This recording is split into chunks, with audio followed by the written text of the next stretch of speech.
I'm waiting for you. Yes, sir. Let's call this meeting to order. Everybody, please stand. Gentlemen, please remove your hats. Joe, can you please give us a benediction? God of the universe, look thou with favor upon these here assembled, and bestow thy guidance upon the members of the governing body in their deliberations. This we ask in thy name. Amen. I pledge allegiance to the flag of the United States of America and to the republic for which it stands, one nation, under God, indivisible, with liberty and justice for all. Everybody, please remain standing. We have a lot of wars going on with a lot of things, but one thing we cannot fight is Mother Nature, and she's been attacking us. Not nice. So I would like a moment of silence for the people that got hit in Texas, for Florida, for the islands, and let's hope they can build themselves up again, and let's hope that we all can help out and give them what they need. So please, a moment of silence.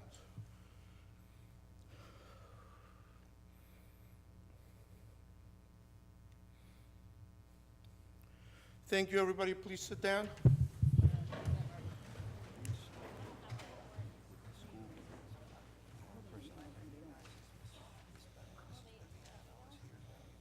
Okay.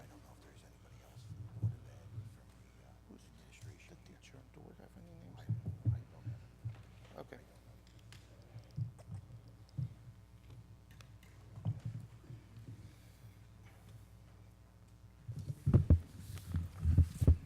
In the event of an emergency, this is where I feel like a flight hostess. Everybody, there's the doors. Make sure that your seatbelts are off and you run, straight outside, nicely, calmly, and quietly. Although we never have any problems here. So just remember, nicely. Any member of the public that wishes to speak, we have a list on the front. Please sign your name. At the end, we will take any public comments. And cell phones. Today is the day I'm collecting cell phones. So if you want me to get your cell phone, please let it ring. I will gladly send somebody to pick it up. We need a lot of cell phones. Okay? Mr. Clerk, please call the roll. Mrs. Ormond? Here. Javik? Here. Brown? Here. Brooks? Here. Cosby Hurling? Present. Sadowski? Here. Strano? Here. Yemakaitis? Here. Medina? Here. Hickey? Here. Mr. Alvarez? Here. Need a motion to approve the minutes of the August 15, 2017 regular meeting?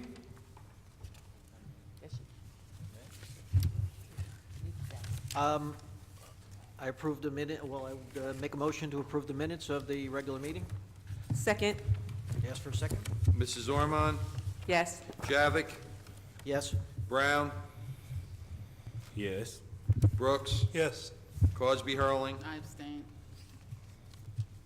Sadowski? Yes. Strano? Yes.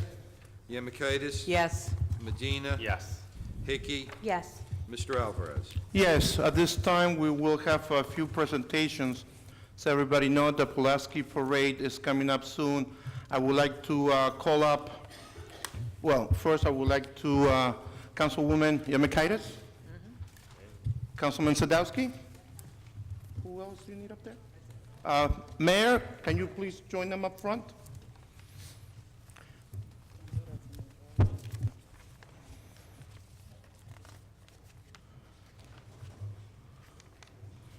Mr. Lukenda, can you please join us up here?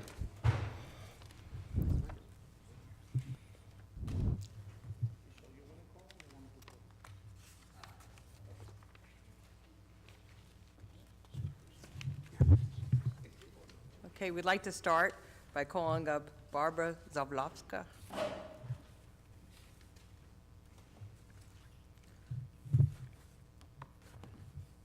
We have a resolution for our 2017 Linden Contingent Marshal to the Pulaski Day Parade in New York City.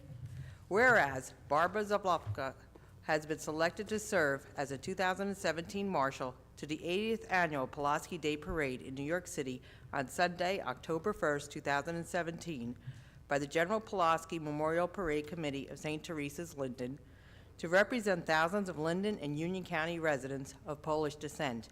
And whereas Barbara Zawlowska was born in Brnowa, Poland, and immigrated to the United States in 1975, and whereas she graduated from the High School of Tadeusz Kościuszko in Londza, Poland in 1975, and whereas upon immigrating to the United States, she completed certification at the Center for Financial Planning, Atlantic States, and whereas Barbara Zawlowska began her employment with the Polish and Slavic Federal Credit Union in 1987 and served in multiple locations performing various duties until 2003, when she was promoted to branch manager of the Linden branch, and where she continues to serve.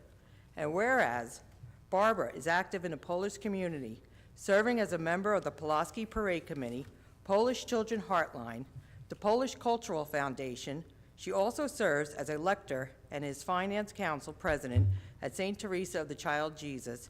And whereas Barbara was honored by being awarded the Knight's Cross of the Order of Merit of the Republic of Poland by the President of the Republic of Poland, Andrzej Duda, for her long and dedicated service to the Polish American community. And whereas Barbara is the mother of Elizabeth Brenich and Marusz Zawlowska, and proud grandmother of Adriana, Isabella, Maximilian, and Gabriel. And whereas it is proper and fitting that Barbara Zawlowska be recognized for the honor bestowed upon her to represent the city of Linden and its Pulaski Day Parade contingent at the 80th Annual Parade in New York City. Now therefore be it resolved by the mayor and council of the city of Linden that they do hereby congratulate Barbara Zawlowska on being selected as 2017 Linden Pulaski Parade Marshal and thank her for her long and dedicated service to the Polish American community. And be it further resolved that this resolution be entered in the minutes of the council of the city of Linden and a copy be presented to Barbara Zawlowska in recognition of the foregoing. Signed, President of Council George Alvarez, Mayor Derek Armstead. Congratulations, Barbara.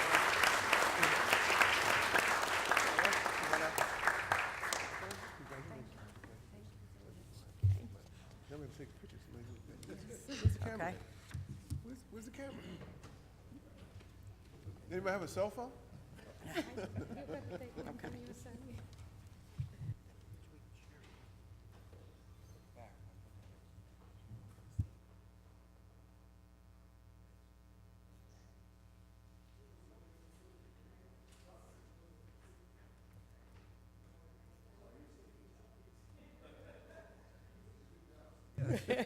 These Polish names. Right? Okay. All right, now I would like to call up our 2017 contingent Miss Polonia, Adriana Sabat. Okay, come right here, Adriana. Whereas the General Pulaski Memorial Parade Committee of St. Teresa's Linden Incorporated recently crowned Adriana Sabat as the 2017 Miss Polonia to represent Linden at the annual Pulaski Day Parade in New York City on Sunday, October 1st, 2017. Whereas Adriana is the daughter of Barbara and Stanislav Sabat and is a lifelong resident of the city of Linden. And whereas Adriana is a graduate of the Union County Vocational Technical High School, where she led the student body as class president. And whereas Adriana is currently attending the New Jersey Institute of Technology, where she is pursuing a degree in Bachelor of Architecture. And whereas Adriana is a proud member of the Polish community, having attended Polish school in Elizabeth and CCD at St. Teresa's, was part of a youth group representing St. Teresa's at the World Youth Day in Madrid, Spain in 2011, and is a Harchurka? Okay. In the Polish Scouting Organization, ZHP, in Clark, New Jersey. Whereas Adriana Sabat attributes her accomplishments to the Polish community and how it shaped her into the person she is today. And whereas the mayor and council of the city of Linden are proud to have Adriana representing the city of Linden in the 2017 Miss Polonia at the annual Pulaski Day Parade in New York City. Now therefore be it resolved by the mayor and the council of the city of Linden that they do hereby congratulate Adriana Saba for being selected the 2017 Miss Polonia to represent the city of Linden at the Pulaski Parade in New York City. And be it further resolved that a copy of this resolution be entered into the minutes of the council of the city of Linden, and a copy hereto be presented to Adriana Saba in recognition of her prestigious honor. Signed, George Alvarez, President of Council, and Derek Armstead, Mayor. Congratulations. Gratulacci. Pressure boxer. You can take another picture. Here, come in the center here. Come into-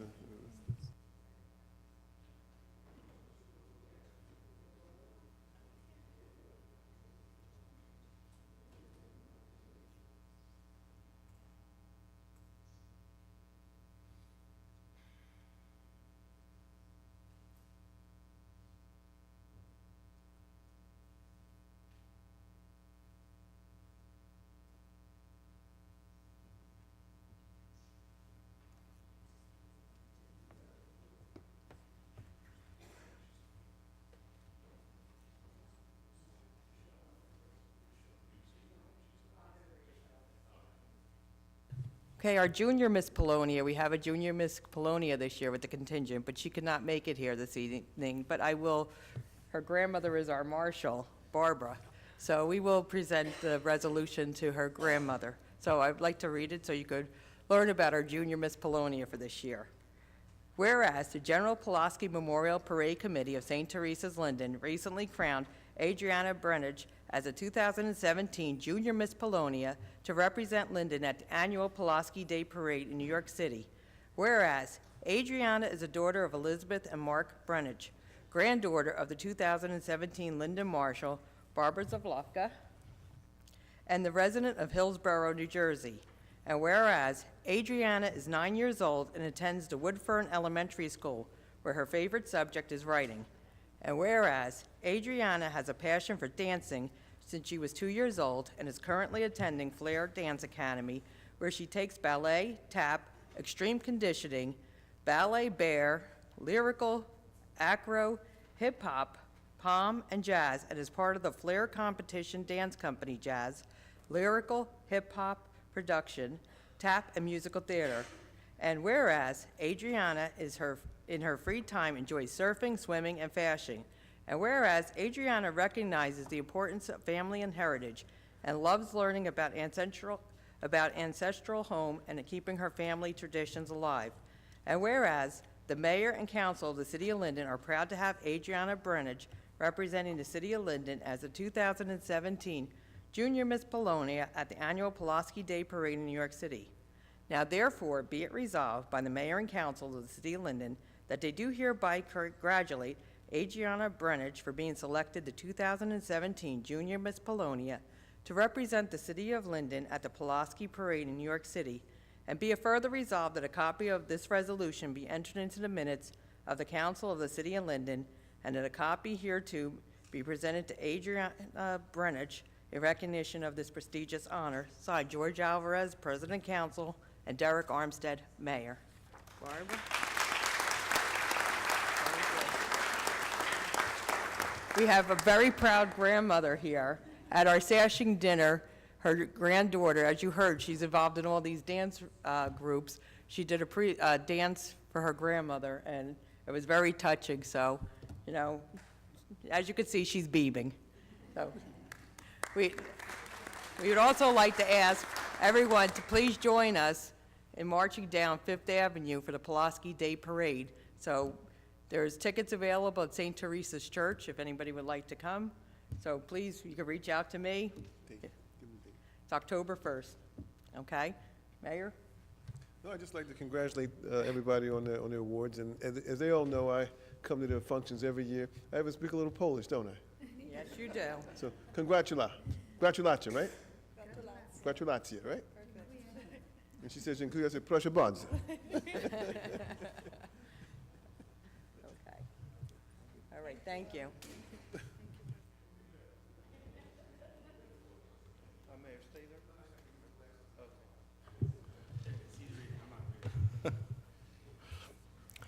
At this time, Mayor Armstead and Councilman Brown, we're going to give a presentation to the National Honor Society of the Linden High School.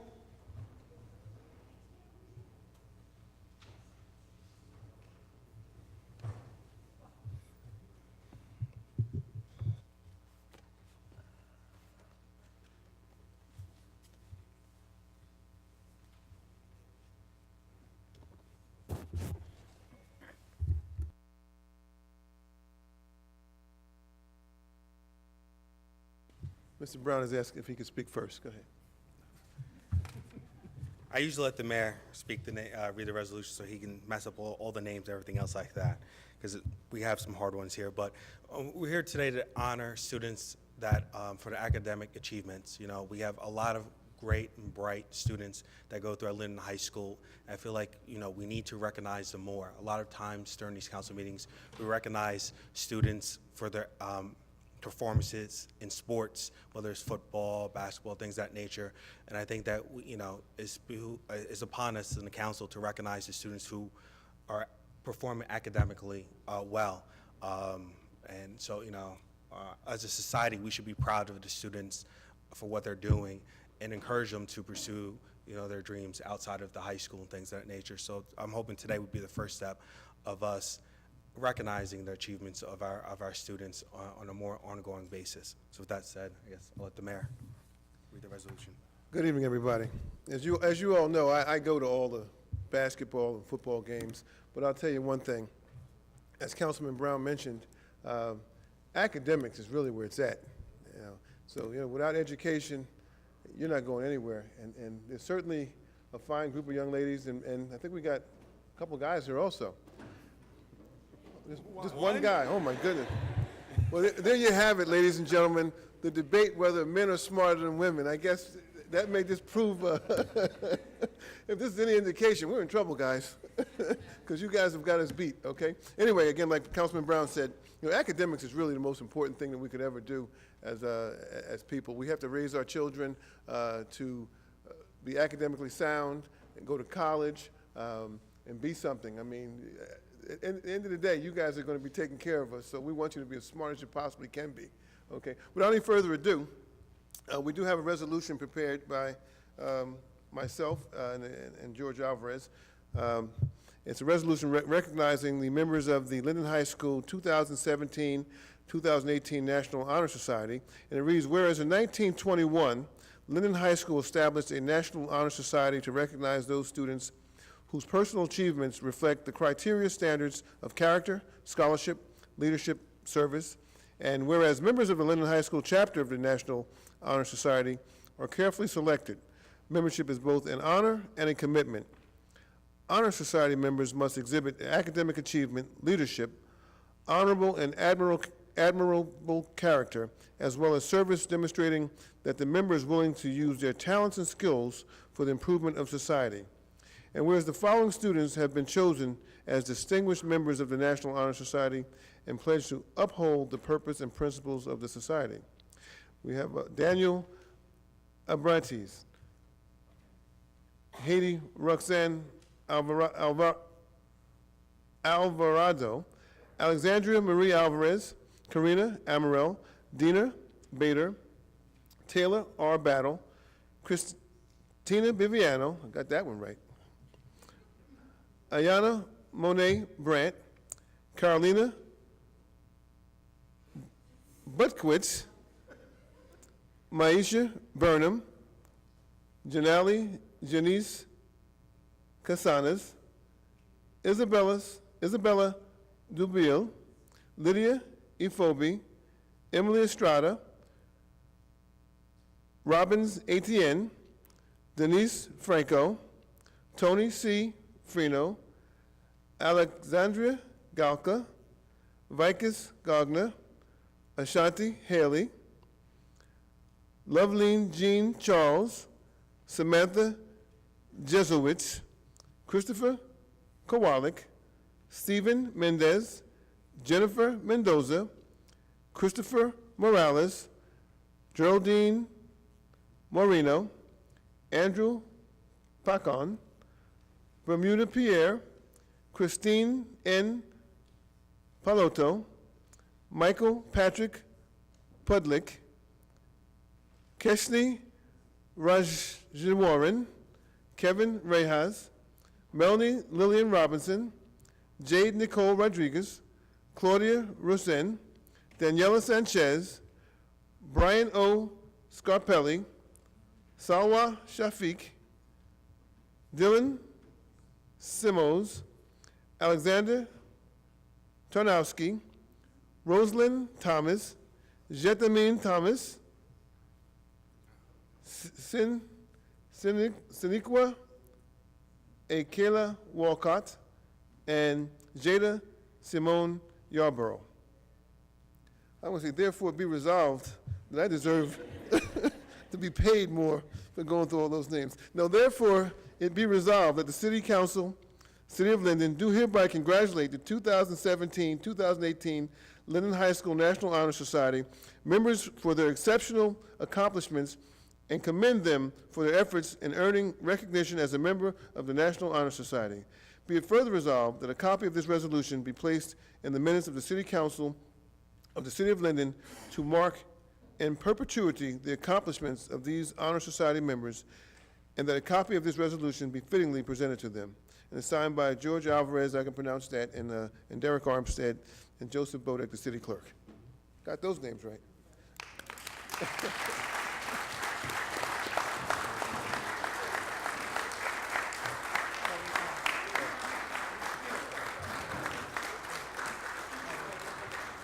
Oh, the teachers too. Oh. We want to recognize the teachers, Monica and Rob. We'd like to also recognize the teachers, Monica Concalves and Rob Miguel, because they spend a tremendous amount of time with these young people, and they are equally as important in cultivating and molding these young people into the future leaders that they're going to be. And we thank them because, like I said, these are going to be the very people who are going to have to take care of us 20, 30 years from now. So thank you for all you do to help mold their futures. Thank you.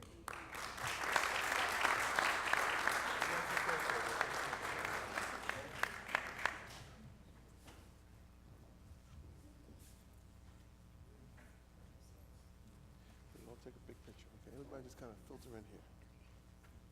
Everybody except for you.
Mayor.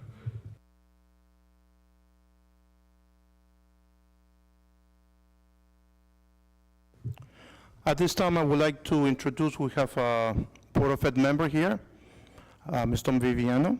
Welcome.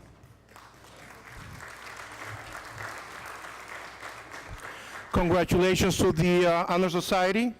How many of you have psychology this year? I hear you guys had a date this weekend? No, okay.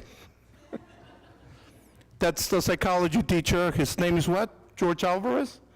Yes. And he makes them go on a date so they get to know each other. I wanted to try that right here with these people. Yeah. Paintballing. Okay, at this time, you guys have school tomorrow. You're more than welcome to stay, but I know you guys want to get to bed before 9 o'clock, right? So if you need to go, it's okay. Okay. Thank you and congratulations. Give him a hand, everybody.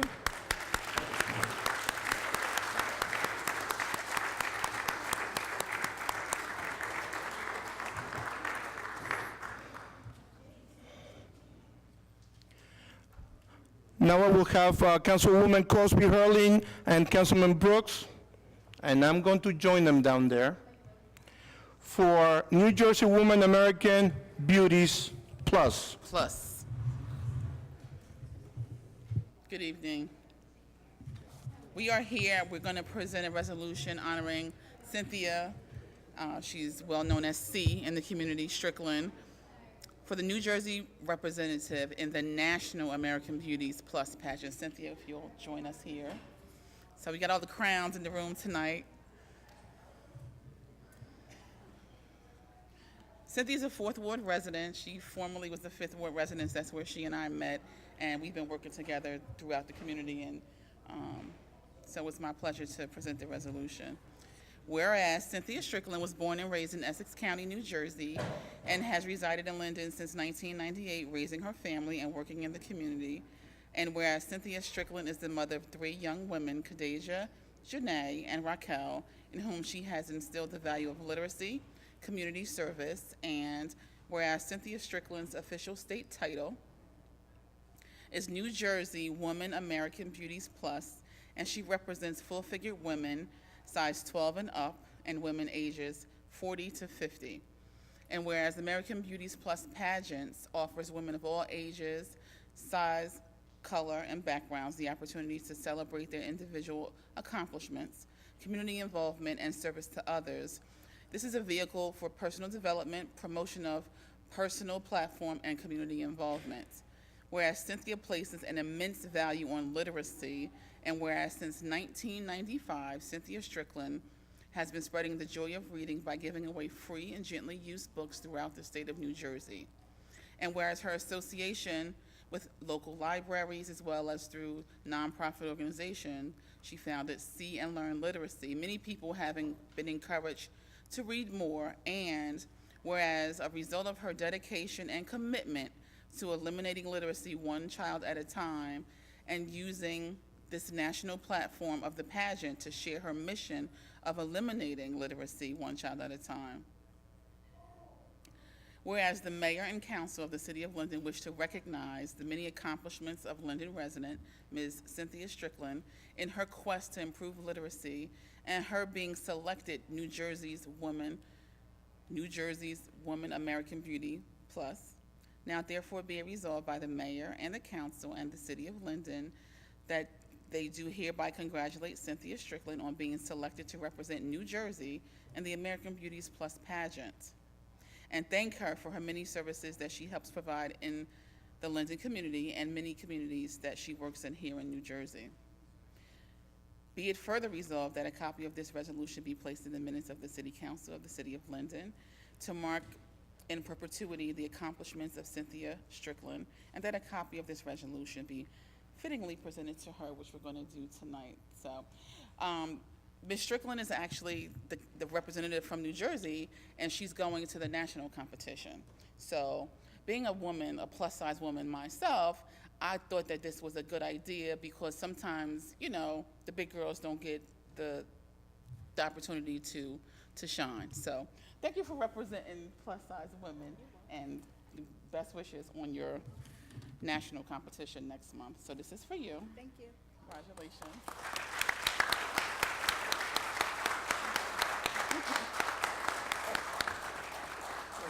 I think he was kissing you hard. Here, say a couple of words about the She's shy, but go ahead, son. Good evening. Thank you for doing this tonight. I'm going down to the Nationals in Atlanta, Georgia to represent New Jersey, and my job is to put New Jersey on the map. And my city of Linden has been very supportive with literacy, and I continue to do that when I come back with that national crown. So just pray for me, please. Thank you.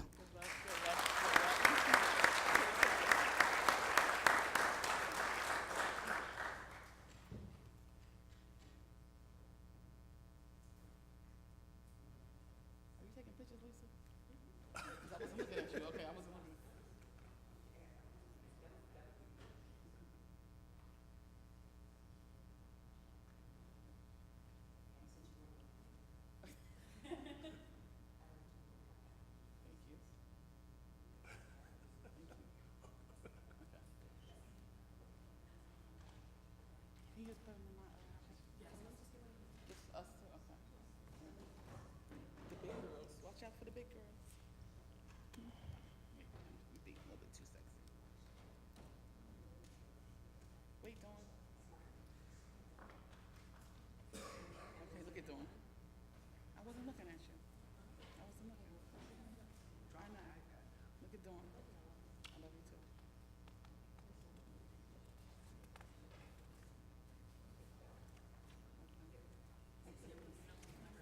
Okay, thank you. Thank you.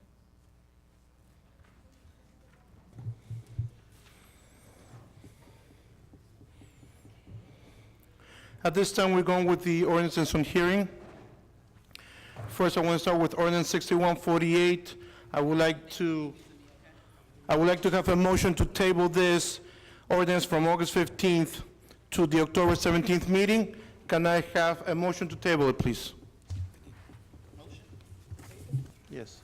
Council President, I'd like to make a motion to table the ordinance 61-48 until our October meeting, and ask for a second, please. Second. Mrs. Ormond? Yes. Javik? Yes. Brown?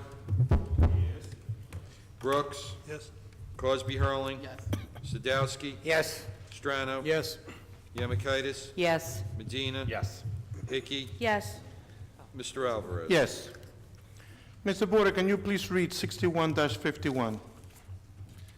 A bond ordinance providing an appropriation of $223,300 for the acquisition of various items of capital equipment for the fire department, and authorizing the issuance of $212,135 bonds or notes of the city for financing part of the appropriation. Has the ordinance been properly published and posted? Yes, sir. Has any written communication been received? No, sir. Is there anyone that wishes to be heard on this ordinance? May I have a motion, please? I move to close the public hearing of ordinance 61-51. Move for approval and ask for a second. Second. Mrs. Ormond? Yes. Javik? Yes. Brown? Yes. Brooks? Abstain. Cosby Hurling? I'll abstain. Sadowski? Yes. Strano? Yes. Yamikaitis? Yes. Medina? Yes. Hickey? Yes. Mr. Alvarez? Yes. Mr. Porter, can you please read 61-52? Bond ordinance providing an appropriation of $52,000 for renovation to the police department's fitness room and authorizing the issuance of $49,400 bonds or notes of the city for financing part of the appropriation. Has the ordinance been properly published and posted? Yes, sir. Has any written communication been received? No, sir. Is there anyone that wishes to be heard on this ordinance? May I have a motion, please? Yeah, Mr. President, I move that the hearing for ordinance 6152 be closed and ordinance adopted, and I request a second. Second. Mrs. Ormond? Yes. Javik? Yes. Brown? Yes. Brooks? Council President, I was not here last month. I respectfully abstain. Cosby Hurling? I abstain. Sadowski? Yes. Strano? Yes. Yamikaitis? Yes. Medina? Yes. Hickey? Yes. Mr. Alvarez? Yes. Mr. Porter, can you please read 61-53? An ordinance to amend and supplement Chapter 31 zoning, be ordained by the Council of the City of Linden, Section 1, that Chapter 31 zoning shall be and hereby is amended as follows. Delete Section 31-2 definitions in its entirety. Add new Section 31-2 definitions. Has the ordinance been properly published and posted? Yes, sir. Any written communications received? No, sir. Does anybody want to be heard on this ordinance? May I have a motion, please? Yes, Council President, I make a motion for the closure and adoption of ordinance 61-53 and ask for a second. Second. Mrs. Ormond? Yes. Javik? Yes. Brown? Yes. Brooks? Again, Council President, abstain. Cosby Hurling? I abstain. Sadowski? Yes. Strano? Yes. Yemakaitis? Yes. Medina? Yes. Hickey? Yes. Mr. Alvarez? Yes. Mr. Porter, can you please read 61-54?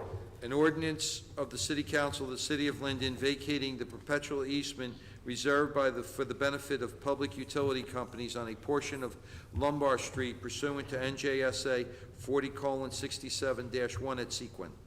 Has the ordinance been properly published and posted? Yes, sir. Any written communication received? No, sir. Does anybody want to speak on this ordinance? May I have a motion, please? Council President, I move for the ordinance, the closure of ordinance number 6154, and ask for a second. Second. Mrs. Ormond? Yes. Javik? Yes. Brown? Yes. Brooks? Abstain. Cosby Hurling? I abstain. Sadowski? Yes. Strano? Yes. Yemakaitis? Yes. Medina? Yes. Hickey? Yes. Mr. Alvarez? Yes. Mr. Porter, can you please read 61-55? An ordinance of the City Council of the City of Linden vacating a portion of John Street pursuant to NJSA 40:67-1 at sequent. Has this ordinance been properly published and posted? Yes, sir. Any written communication received? No, sir. Anybody wants to be heard on this ordinance? May I have a motion, please? Council President, I move for the closure of ordinance number 6155, and ask for a second. Second. Mrs. Ormond? Yes. Javik? Yes. Brown? Yes. Brooks? Abstain. Cosby Hurling? I abstain. Sadowski? Yes. Strano? Yes. Yemakaitis? Yes. Medina? Yes. Hickey? Yes. Mr. Alvarez? Yes. Mr. Porter, can you please read 61-56? An ordinance to amend and supplement Chapter 7, Traffic, 7-33, Handicap Parking Regulations, 7-33.1A, Handicap Parking on Street. Delete 424 Ainsworth Street, 1 space. Has the ordinance been properly published and posted? Yes, sir. Any written communications received? No, sir. Does anybody want to be heard on this ordinance? May I have a motion, please? Council President, I move for the closure of ordinance number 6156, and ask for a second. Second. Oh, sorry. Mrs. Ormond? Yes. Javik? Yes. Brown? Yes. Brooks? Abstain. Cosby Hurling? I abstain. Sadowski? Yes. Strano? Yes. Yemakaitis? Yes. Medina? Yes. Hickey? Yes. Mr. Alvarez? Yes. Mr. Porter, can you please read 61-57? An ordinance to amend and supplement Chapter 7, Traffic, 7-22-1, four-way stop sign intersections. Add West Price Street and Lombard Street. Stop signs to be located on West Price Street and Lombard Street and West Price Street. Has this ordinance been properly published and posted? Yes, sir. Any written communication received? No, sir. Does anybody want to speak on this ordinance? May I have a motion, please? Yes, Council President, I make a motion for the closure and approval of ordinance 61-57 and ask for a second. Second. Mrs. Ormond? Yes. Javik? Yes. Brown? Yes. Brooks? Abstain. Cosby Hurling? I abstain. Sadowski? Yes. Strano? Yes. Yemakaitis? Yes. Medina? Yes. Hickey? Yes. Mr. Alvarez? Yes.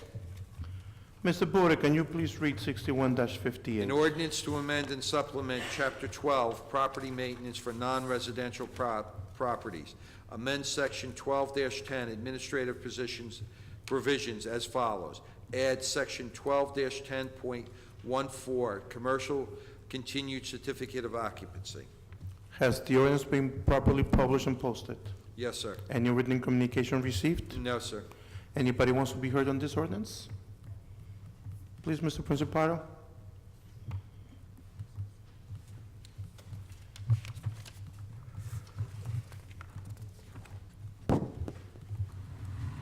Thank you, sir. Good evening, John Principato, 1706 Westover Road. Can someone explain this to me, please?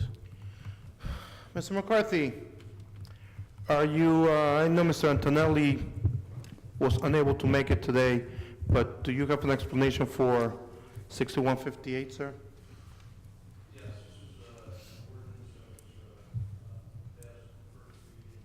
Can I talk to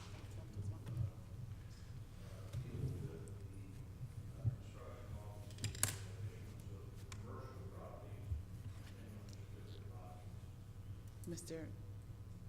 Principato? Thank you, sir. Yes. Ms. Cosby? The Construction Code Committee, several months ago, we talked about having certificate of occupancies issued to commercial properties that were sold. Right now, all we do is a continuing certificate. So what we're going to do is, if you purchase a commercial property, just like you purchased a house, you'd have to get an inspection. So the idea is to make sure that the person buying it, it's up to code, it's, you know, the fire code is there, the construction code regulations are there. There are fees associated with it. However, the intent is to make sure that someone who purchases a new property maintains that property and the property is safe and up to code. So, I mean, you can get a copy of the ordinance with the fee schedule if you like. So it doesn't change the fact that commercial properties need a certificate of occupancy? This is new. This is not, it's not gonna be a continuing certificate as we currently do. So if you buy it, then what you get is a continuing certificate. There are no inspections. This is gonna be new. It's gonna be There are inspected. going to be new inspections? Yes, Okay, thank you. you're welcome. Anybody else? May I have a motion, please? Yes, Council President, I make a motion for the closure and adoption of ordinance 61-58 and request a second. Second. Mrs. Ormond? Yes. Javik? Yes. Brown? Yes. Brooks? Abstain? Cosby Hurling? I'm gonna vote yes because we introduced this through my committee and I'm fully aware of what it's all about. Sadowski? Yes. Strano? Yes. Yamakaitis? Yes. Medina? Yes. Hickey? Yes. Mr. Alvarez? Yes.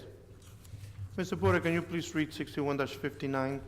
Bond ordinance providing an appropriation of $265,000 for various improvements for the Recreation Department and authorizing the issuance of $180,500 in bonds or notes of the city for financing part of the appropriation. Has the ordinance been properly published and posted? Yes, sir. Any written communication received? No, sir. Does anybody have any questions on this ordinance?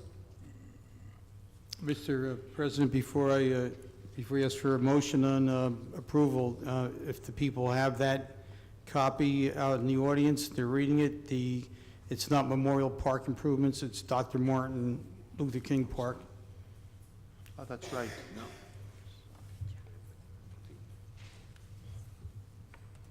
At the end, the last sentence says Hagel, Melnick, and says Memorial. Instead of Memorial, should be Martin Luther King Park. Dr. Martin. Council President, the ordinance is accurate. That's also, it's a multi-purpose ordinance, so we need to leave Memorial Park walkway in there as well. It's a okay. multi-purpose ordinance. So it's all the parks, all those parks. Yes, it's Plus. Hagel Avenue and Melnick Parks, Plus, along right. with Memorial Walkway, Memorial Park. Thank you, Mrs. Sack. Any comments? Did I? Yes, I did. May I have a motion, please? Okay, Council President, sorry about that little bit of inaccuracy on my part, but I'd like to make a motion to close the hearing period for ordinance number 6159. Motion to adopt the ordinance, and I request a second. Second. Mrs. Ormond? Yes. Javik? Yes. Brown? Brooks? Abstain? Cosby Hurling? Yes. Sadowski? Yes. Strano? Yes. Yamakaitis? Yes. Medina? Yes. Hickey? Yes. Mr. Alvarez? Yes. Mr. Porter, can you please read 6160?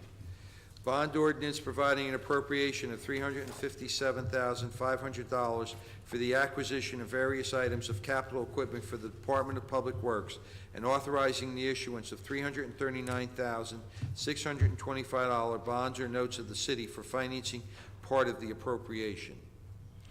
Has the ordinance been properly published and posted? Yes, sir. Any written communications received? No, sir. Anybody wants to make a comment on this ordinance? May I have a motion, please? Yes, Council President, I move that the hearing for ordinance 6160 be closed, the ordinance adopted, and I request a second. Second. Mrs. Ormond? Yes. Javik? Yes. Brown? Yes. Brooks? Yes. Crosby Hurling? I abstain. Sadowski? Yes. Strano? Yes. Yemakaitis? Yes. Medina? Yes. Hickey? Yes. Mr. Alvarez? Yes. Mr. Porter, can you please read 61-61? Bond ordinance providing an appropriation of $55,000 for various non-public safety information technology upgrades for the Finance Department and authorizing the issuance of $52,250 bonds or notes of the city for financing part of the appropriation. Has the ordinance been properly published and posted? Yes, sir. Has any written communications been received? No, sir. Is there anybody that wants to speak on this ordinance? May I have, yes, Mr. Principado, please come up.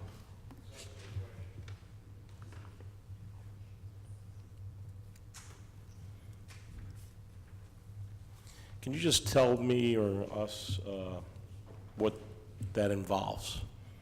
Name and address, sir. I don't know who you are. John Principano, 1706 Westover Road. Thank you.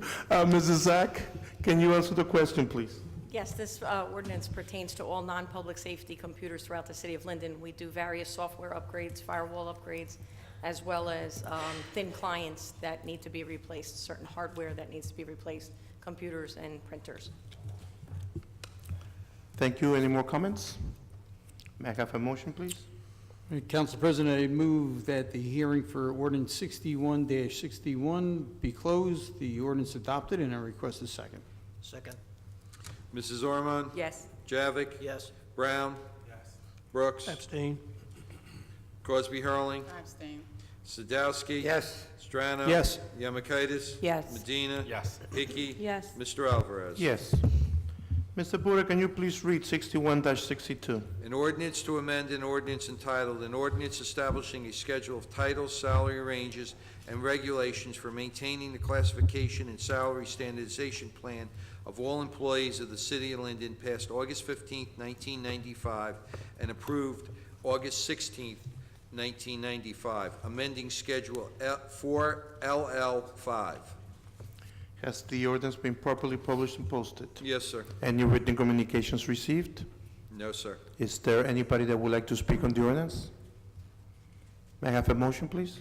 Council President, I move that the hearing be closed and ordinance 6162 be adopted and request a second. Second. Mrs. Ormond? Yes. Javik? Yes. Brown? Yes. Brooks? Abstain. Crosby Hurling? I abstain. Sadowski? Yes. Strano? Yes. Yemakaitis? Yes. Medina? Yes. Hickey? Yes. Mr. Alvarez? Yes. Mr. Porter, can you please read 61-63? An ordinance authorizing the acquisition of the properties identified on the tax maps of the City of Linden as Block 238, Lot 34 for public use. Has the ordinance been properly published and posted? Yes, sir. Any written communications No, received? sir. Does anybody have any comments? Mr. Principado?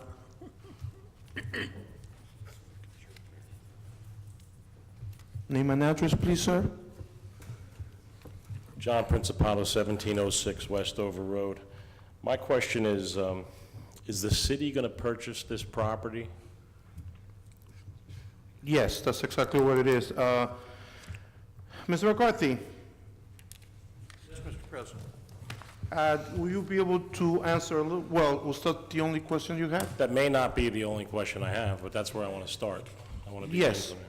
Well, the first answer is yes. So the city's going to purchase the property for what exactly for us to do with it? Mr. McCarthy? This is part of a redevelopment plan for the city, and I am not involved in this particular project. I don't know, Mayor, if you want to illuminate it. I can't give you any further information about it. Mayor, if you want me to, I remember a couple of things Ms. Antonelli mentioned. If you'd like to, Council President, go right ahead. Okay, we're going to be using it for various things, but one of the things we're working on in the back, and I really don't know the property, I haven't seen it, but in the back, we're going to be doing like a small park for special needs, I believe he mentioned. And the building itself, which needs to be redone, will be used for different things. For historical purposes? Yes. We're looking for a place I'm to have sorry, a... correct. The mayor's correct. For what purpose? Historical purposes. Can you define what that means? A small historic museum of Linden. What property is this exactly? There's a building on the property now? Block 238, lot 34. 1300 Orchard Terrace. Right. Mr. Brown, do you want to? Yes, I mean, to elaborate, yes, we're looking to use this property for different purposes, part of a redevelopment plan. For one, for special needs, because the city of Linden doesn't have any special needs park. And, a number of us do know, we do have some students that do need attention when it comes to special needs. As well as for the Historical Society, we don't have any place for them to put some of the stuff that they have. I think right now, most of the stuff, Mr. Strano, if you can confirm, is in storage. Yes, it is. Between storage as well as, I think the SID district may be storing some of the stuff as well. Yes. So we saw the perfect opportunity to acquire this land and make it part of our redevelopment plan. How much are we going to lose in taxes from that property? Mrs. Sack, do you happen to have that number? I do not have that number. I can look that up. We can get it to you by tomorrow, but we don't have the number here. Council President, if Mr. Yes. Principato would like to stop by my office, I could further enlighten him on what exactly is going on here, and to show him that the overall potential impact of what we're doing and why it will benefit the city. So is this the first reading on this? No, Nope, second. Second. So why don't we table this until I have a meeting with the mayor? No, absolutely not. Don't table it. We'll talk about it. We're going to move forward with this. Here's my question. Mr. Principal, there was a reading a month ago, and Mr. Antonelli was here. He was able to explain it a little bit better, but between Mr. Brown, the mayor, Mr. McCarthy, and I, we more or less fill in all the odds. Okay. I appreciate that, but my question is, we have a lot of parks and properties in Linden. Isn't there a better suited property? Maybe near a school? This is by a school, right across from the high school. 1,300? By the park, across Right by the Wilson pond. Park?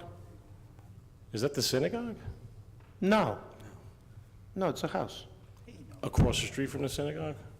Or is it a block more? Is it past Academy or before Academy? Before I Academy. I grew up on Orchard Terrace. I know it very well. Before Academy. It's before? I believe it's before Academy. It's the senator's old house. That's not before Academy. That's after Academy. It's not across the street from the high school. Excuse me. About a block away from the high school. It's 2 blocks away, 2 blocks. at minimum, from St. George's Avenue. It's in a residential area. I mean, we have plenty of properties that are already city properties or school properties that I think would be better suited. That's a 2-family house, if I remember correctly. It was zoned as a 2-family house at one time. Mr. Principal, I believe it's zoned for an office use. I believe currently it is used as a 2-family, but you have one side is an office and then the other side is the primary residency of that building. Well, that was questionable when it went through. It was a questionable situation, because there aren't any other properties on that street, and I know that had that designation. And if they did, it was many years ago. And they got rid of it, and it came back again, for obvious reasons, and that's okay. But I'm wondering what we're going to lose from this property in taxes, because my taxes are $17,500, and this property is bigger than mine.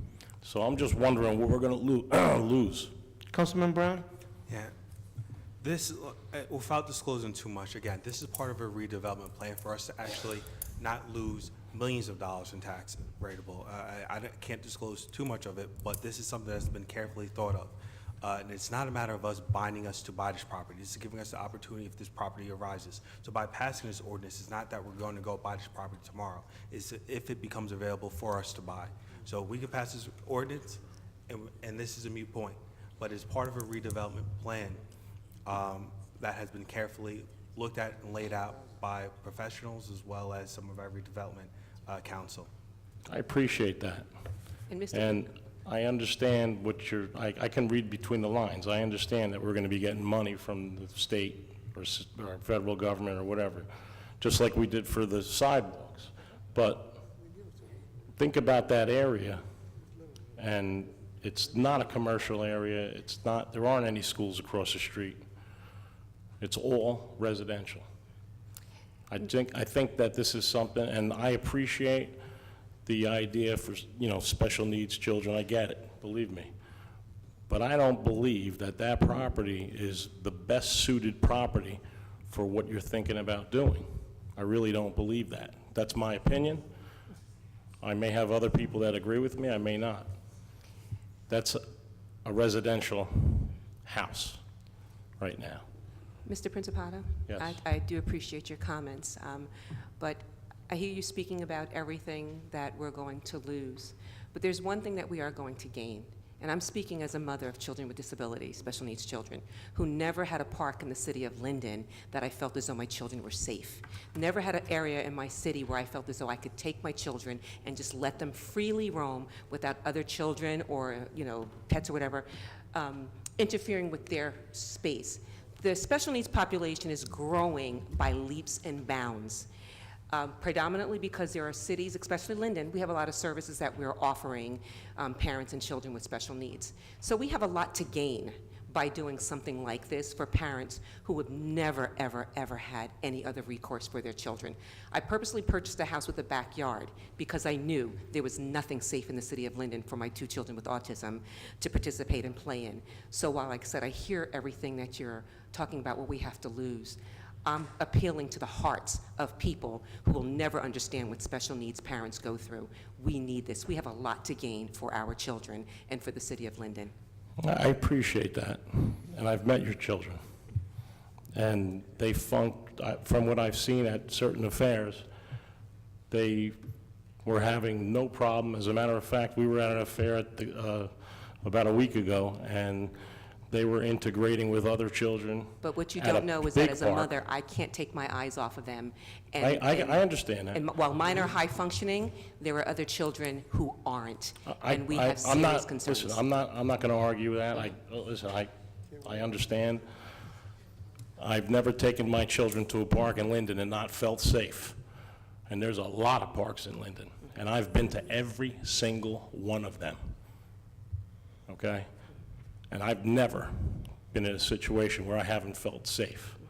So I do appreciate that, and I'm just looking at the taxpayers and what we're going to lose, and I understand I understand your plight. I get it, believe me, and I'm not trying to minimize it. I would never do that. Council President, I just wanted to respond to Mr. Principato. I looked up the tax information. Okay, please. The total taxes are $20,011.86 for that property for 2017. Plus the sale of the property, whatever that may be. What is it costing the city to buy it? Well, this simply authorizes the city to engage in negotiation and potentially take the property for a public purpose under the law. So there is no price on it right now. So it's not going to cost anything, you're saying, or you haven't No, negotiated? no, with sir. the What he's saying, person? We're not negotiating yet. This is to You give haven't us, negotiated to give it. us the right to go ahead and Okay. negotiate. I think it needs to be looked into. And one last thing, Mr. Principato, before you go, I'd just like to say that 20 years ago, school systems did not acknowledge children with special needs. 10 years ago, employers would never acknowledge a person with special needs and would not hire them. So it's about time that departments of recreation get on board and get with the program and just get right up to speed with the rest of the world who is making a way for the people, not only children, but adults with special needs.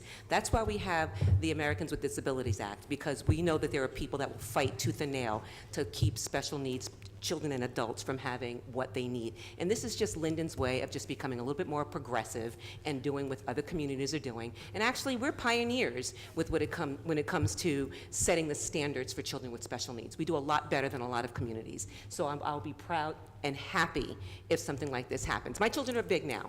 This park is definitely not going to benefit them, but I know as a mother. Thank you, Councilwoman, but we're getting off track here. Okay, and I do agree with the Councilwoman because I even teach soccer for special needs kids. Okay, you know that. Okay, but Oh, we're yeah, getting yeah. off the track. Okay, you were stepping out, thank you. Councilwoman Yamakaitis. Ms. Wolverton, can you please come up? Councilwoman, you have something to say? Yes, Council President. The other side of the coin here is we're looking to open up a place for our Linden Historical Society. Right now, all our memorabilia of the city of Linden is packed away for no one to look at. I mean, as they mentioned before, the high school's over there. There's no place for the kids to go see about Linden's history. With it packed away somewhere, it's not the proper thing.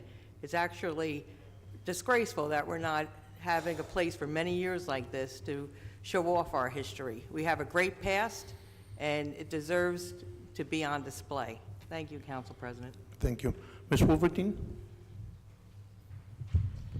I think it's a great idea that there's a special needs park, but I also would like to add to that, I think some of the other parks, maybe 2 or 3 more in different sections of the town, can become more accessible for those in wheelchairs, that when we're buying equipment or we get a grant, to consider, and I've been to many cities where there's some fantastic ramps that get the kids up high so that they can look in different areas, and accessibility for physically handicapped as well. The playground equipment has come a long, long way, so I think we need to build on this and add sections to other parks also. So I think it's a great idea. Thank you, Ms. Wolverton. Mr. McDonald, something to add to our list? I know, thank you. Anybody else? Any more comments? May I have a motion, please? Council President, I move for closure of bond ordinance number 6163 and ask for a second. Second. Mrs. Ormond? Yes. Javik? Yes. Brown? Yes. Brooks? Abstain. Crosby Hurling? I abstain. Sadowski? Yes. Strano? Yes. Yamakaitis? Yes. Medina? Yes. Hickey?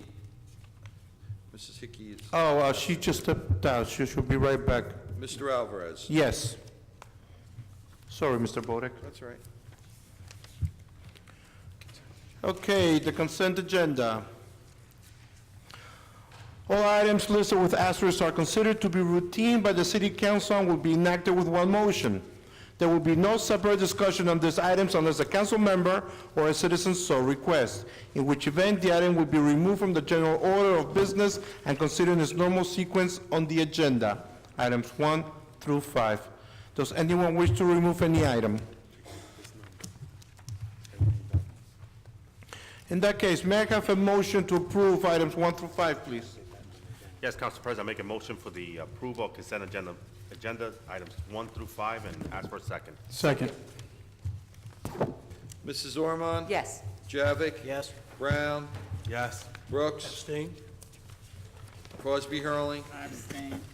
Sadowski? Yes. Strano? Yes. Yamakaitis? Yes. Medina? Yes. Hickey? She's excused. Mr. Alvarez? Yes. Okay, we're stepping down to committee reports. We're going to start with Councilwoman Norman from the First Ward. Great. Thank you, Council President. Okay, I'd like to start off with Wales Park. As you know, Wales Park, there was a fire a couple of months ago, and it's still not completely, as a matter of fact, there has not been any work done on the park. Just wanted to let the residents know that we are waiting for the insurance to come through, and these things take a little while, so we're thinking probably maybe next spring we'll see some movement on that park. But I'd like to address the eyesore that it has become right now and apologize for the residents that live on that block. The hedges at one point were over probably about 7 feet tall, if not more. They were well manicured because we had someone that took time to make sure that they were done properly, and they grew pretty much uniformly. Over the last couple of months, there seemed to have been a lot of banter on social media about how high they were, which you couldn't see. We should pull them out. They're ugly. Well, the hysteria led to just a random chopping of the hedges, and they look awful. I'm not pointing fingers as to who did it. It doesn't matter who did them, but we just know that the right person did, with the right tools, did not do it. So as a result, we now have probably the next 6 to 8 months until the park's equipment comes in, until a fence can be put there. We'll be looking at ugly hedges that were pretty much cut down to the bare bone. So there is a proper way to have things handled. Call me. I will reach out to our professional people, DPW, and we'll get it done the right way instead of just randomly getting something done just to get it done, just to quiet down, like I said, the banter on social media. I have an update on Pathmark. It's not really a huge update, but currently it is still bank-owned. But the good thing is that they're current on their taxes, so we're not losing any revenue because they are current. But there is someone who is interested in opening up a supermarket there.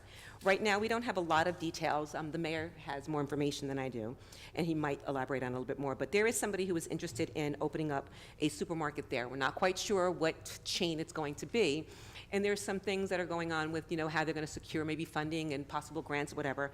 But it is something that we have not forgotten about, and we do care about the people in the community who don't have an accessible supermarket. Mandy's is also no longer on St. George Avenue.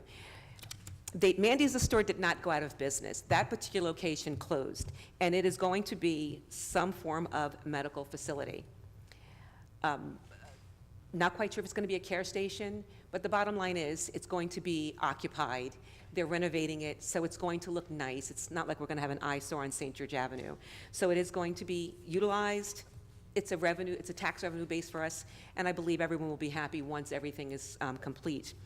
There was a problem with trash, and I do want to thank DPW because when I did mention that there was a problem with trash, they went over and they cleaned up the area, and then we had the Board of Health that I did contact, and as a result, it was fenced in so the construction company can go ahead and continue with their renovations. We've had some road repair done in our city, in our ward. Some of them have been paved. We get a limited budget every other year for street repairs. So while there are some that are still in need, if your road or your street is in need, please just reach out to me. We'll get you on the list.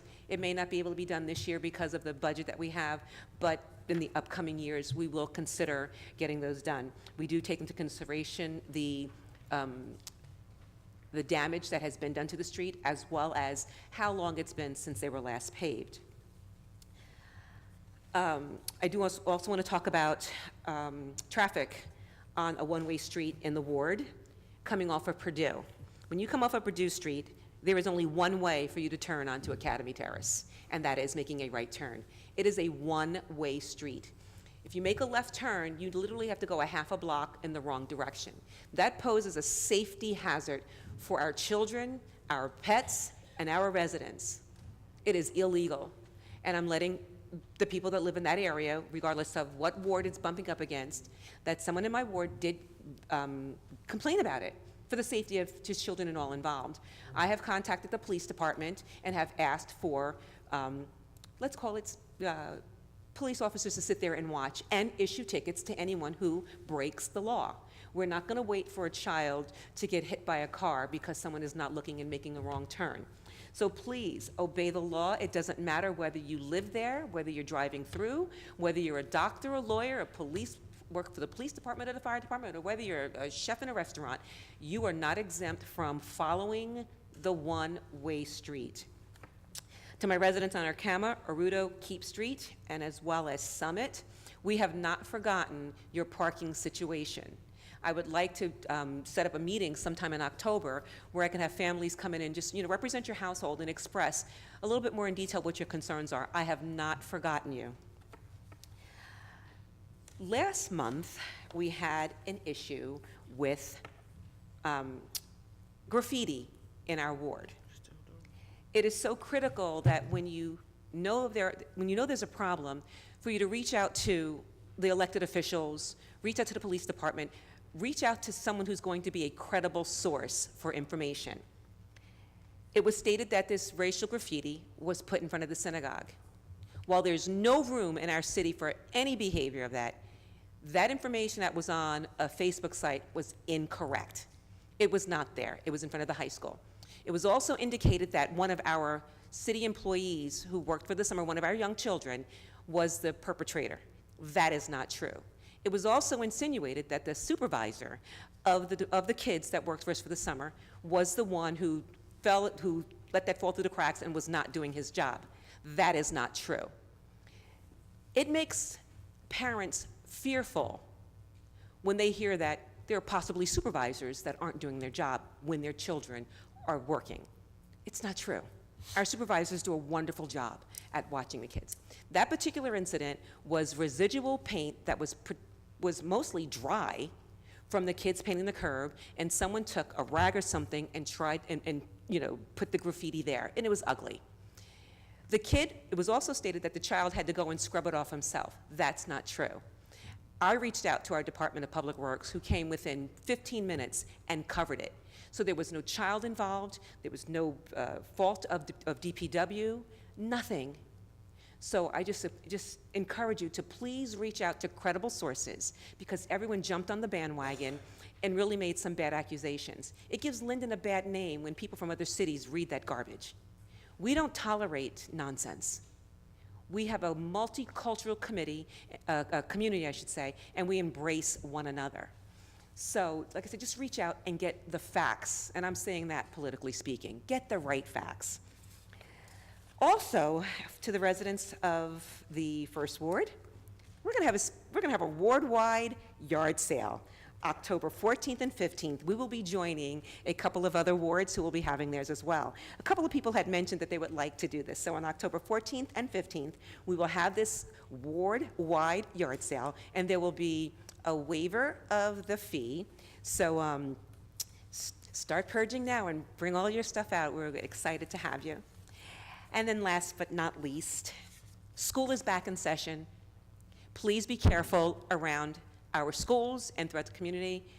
We are not the Indy 500. There is no room for speeding on any of our streets. Safety first. Our children, our pets, our family. Slow it down. Thank you. That's all, Council President. Thank you, Councilwoman. Councilman Javik? Yes, good evening, ladies and gentlemen. This past week, we had the final rollout of our new trash containers. We had some issues regarding two families and multifamilies. If you feel you should have received additional containers, please reach out to me at 908-494-4608. Also, some streets received the wrong paperwork regarding pickup dates. In the second ward, the streets beyond Lafayette Street, meaning Spruce Street, Minor Terrace, Brook Street, your pickup date is Thursday. Recyclable and trash pickup are the same dates as before. Sanitation is our only date change. I received various calls regarding street sweeping not getting done. Well, the answer is we're down one truck right now. We only have 2 trucks are out there. They are doing the best they can to keep up. We're doing a bond ordinance tonight, which we finished, to finance part of the appropriation for the purchase of a street sweeper and a stump cutter so we can get back on track. So everyone knows we do hear you on the parking problems, especially the Knopf Street, JTG Center area. We're actively looking at solutions to this situation. A lot of phone calls on that, but we are working on that. In regards to our landfill area, we have interest from many companies for our solar array. Ultimately, this project will greatly offset the expenditure that we currently incur as a result of the closure of our landfill. With the ongoing development of Hawkeye Sanctuary, this area will become a guideline to other communities of what can be. In ending, please let's all work together on keep our city clean, and thank you for the continuous support of our police and fire departments, and for all participation in our 9/11 ceremonies. End of report. Thank you, Councilman. Councilman Brown? Yes. I'll be real quick and brief. In regards to the Third Ward, I believe in October, I confirmed with the engineer, we should start seeing some activity on Maple and Middlesex as far as the street being paved. Wood Avenue, I believe, George, correct me if I'm wrong, sometime in November, Wood Avenue should be paved as well, from one end to the other end. So those are two major projects that touch upon the Third Ward. In regards to Wood Avenue, the streetscape project is not finished. We had a meeting earlier today, myself, Barry, the mayor, our engineers and finance department. There's some bullet point, I believe it's bullet points, but there's some issues that still need to be addressed. Everything from the lamp posts that need to be removed, some of the quality of the work that was done with the cement, other things that will be addressed in the upcoming weeks. And the trees being planted as well. As far as Wood Avenue, I believe Bob Sadowski, I'm not going to touch upon that. It's going to address the issue of the trucks that are hitting the bridge. In regards to the train station, we are still working with New Jersey Transit to get some of those issues resolved, hence why we held over the earlier bond ordinance, because we're looking for New Jersey Transit to basically pay for those improvements. Other than that, we do have, to keep Wood Avenue clean for the next month or so, the city will be partnering up with the SID district to get 2 part-time employees to be cleaning Wood Avenue during various times, 7 days a week. We want to try to keep Wood Avenue clean, and we felt this is the best solution by partnering up with our SID district, where they would be paying to keep that clean, as well as doing some power washing 4 times a year as well. In addition, Al, if you can confirm, I believe SID will be paying for new Christmas decorations this year, so the city will not be paying for that. That is another partnership that we're doing with SID, so we can be expecting that this year as well. Other than that, end of report. Thank you, Councilman. Councilman Brooks? Thank you, Council President. Good evening. I was asked by our city clerk to go over some information here, and I'd be more than happy to do it, but keep in mind that, at least in this particular situation, I don't have an exact date for the start of this, but it's great information, so I'd like to share it with you. It's the Linden lifestyle. The mayor and the council of the city of Linden have just adopted 2 GovPilot tools guaranteed to make dealing with the city of Linden government even easier and streamlined for their residents. Digital dog license registration and renewal. In a few weeks, Linden's official, now again, bear in mind, it may be a little longer. In a few weeks, Linden's official website will host digital forms through which dog owners can register their pooch or renew an existing registration, available 24/7 and accessible via desktop, laptop, mobile device, and forms boast a number of features designed for your convenience. Digital garage sale application. Holding a garage sale is a wonderful way to sell some old things and meet new neighbors, as you just heard. Linden will see them held with greater frequency once GovPilot's garage sale process goes live on the Linden website. GovPilot's digital garage sale application form allows residents to apply for garage sale permit and pay any associated fees without having to step foot in the clerk's office. The issuance process moves smoothly, swiftly, and ends with the permit being emailed to them. Happy sailing. Now again, great ideas, excellent opportunities, but I do not have a firm date, so please do not hold me to that. I would say more than a month. Start to look for information coming out of our next council meeting.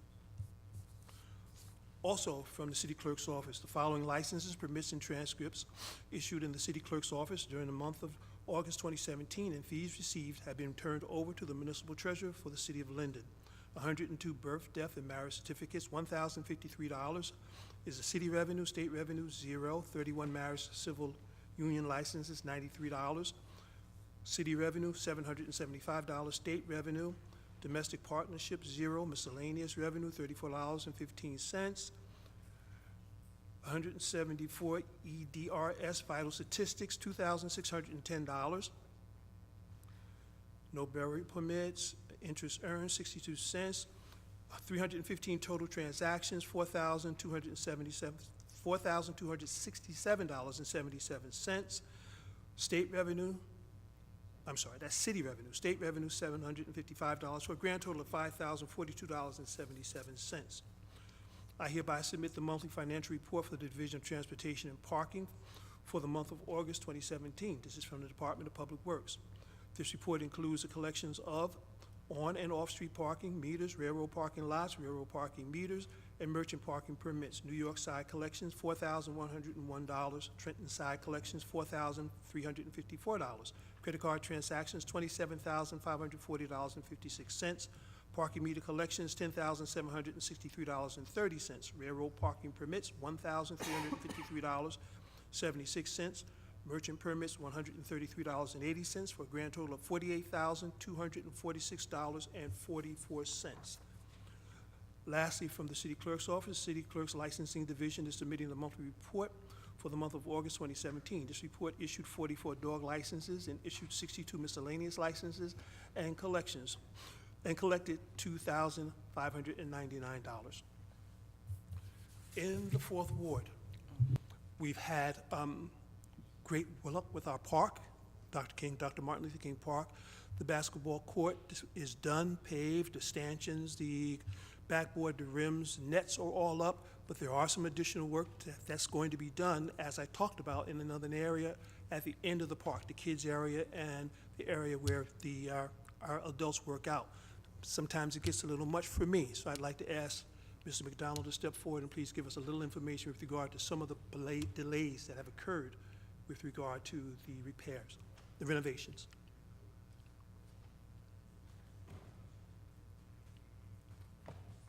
Yes, the original time frame for the renovation of King Park was to be completed during the spring of this year, to have it open for our summer park season.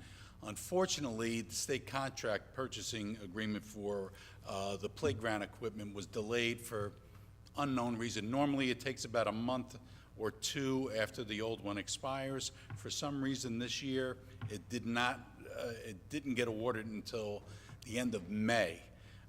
We had anticipated purchasing the equipment in January or February and then being able to have it completed by during the spring months.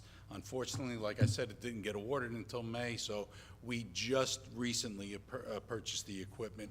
We felt that it would be a better idea, since that didn't happen as we originally planned, to keep the park open for the summer season. We're even keeping it open for fall playgrounds this year. King Park will be open for that.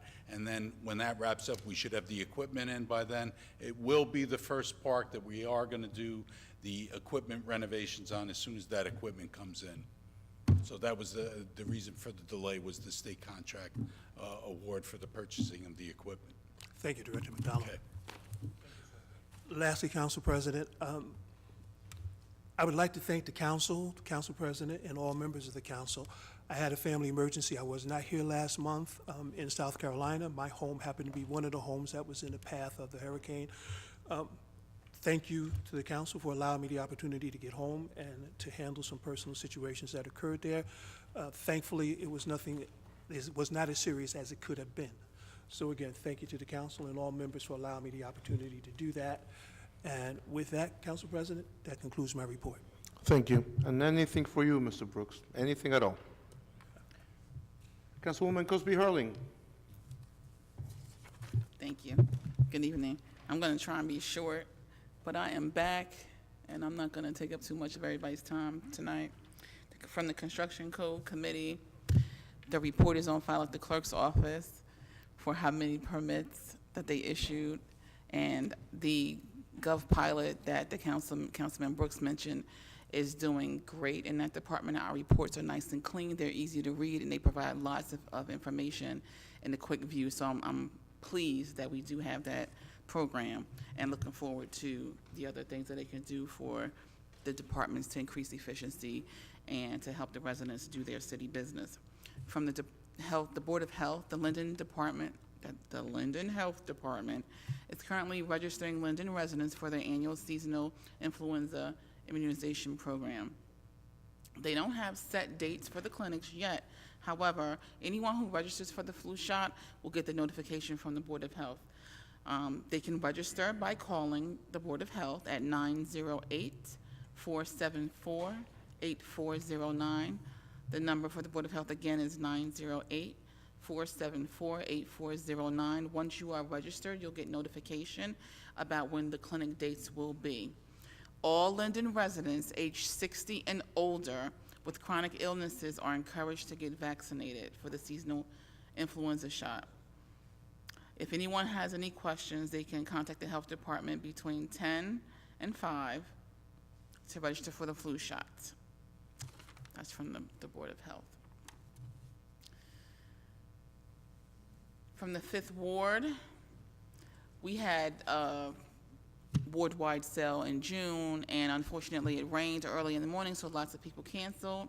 My neighbors got wind of the ward-wide sale with no fees in the other wards and reached out, so thank you, Jeneth. We are going to have a resolution on later this evening for the 5th Ward ward-wide yard sale with no fee. You can do yours on the 21st of October with a rain date of the 22nd.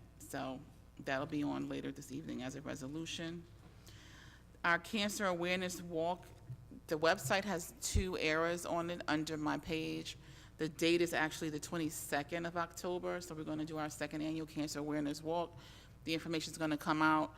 We're going to donate again, like we did last year, to the American Cancer Society, and we also want to provide some financial support to one of our local survivors here in Linden. So anyone who's wishing to participate will do 9 to 11, $25 suggested registration, and the proceeds are going to go to a local survivor and also to benefit the American Cancer Society, because we do have a team, 5th Ward Friends for Life, and we had walked this year in the Clark Relay for Life. I had something else, but I forgot. So as not to take up too much time, I wanted to just welcome one of my neighbors home. She was out sick, and she just actually came home yesterday. So Miss Lucky, welcome home. We're glad that you are doing well. She's one of the neighbors from the Senior Citizens, and she helps us all out on Election Day. So I just wanted to acknowledge her and wish her well as she came home. And the last thing I wanted to just mention was, in our ward, we have lots of issues, and I am the person notorious for follow-up. I'll send you 4 and 5 emails and expect a response. 1,400 people saw a video that I posted on Facebook as I was coming home, and in my frustration, I jumped out the car and started taking video, and it is what it is. We live in a city where people do whatever they want to do if they're not busted, which is the reason why several years ago we had dead bodies dumped in the 5th Ward, because it was a common practice. You can just drive up and drop stuff off, and there were no consequences. So I'm just hopeful that the video, my official complaint, which I said to the chairman of the committee, I'm actually going to write a complaint, and I'm going to ask for accountability, because everybody's accountable to someone, and people drive past it every day. Employees drive past it every day. For goodness sakes, the employees cut the grass across the street, and they're looking at the mess. So it is what it is. I'm just asking that hopefully the council will see the situation for what it really is and make the employees step up to the plate, because it just hurts my heart to think that this is the way we have to live. It looks like a war zone. And that concludes my comments. Thank you, Councilwoman. Councilman Sadowski? Thank you, Council President. Just a few.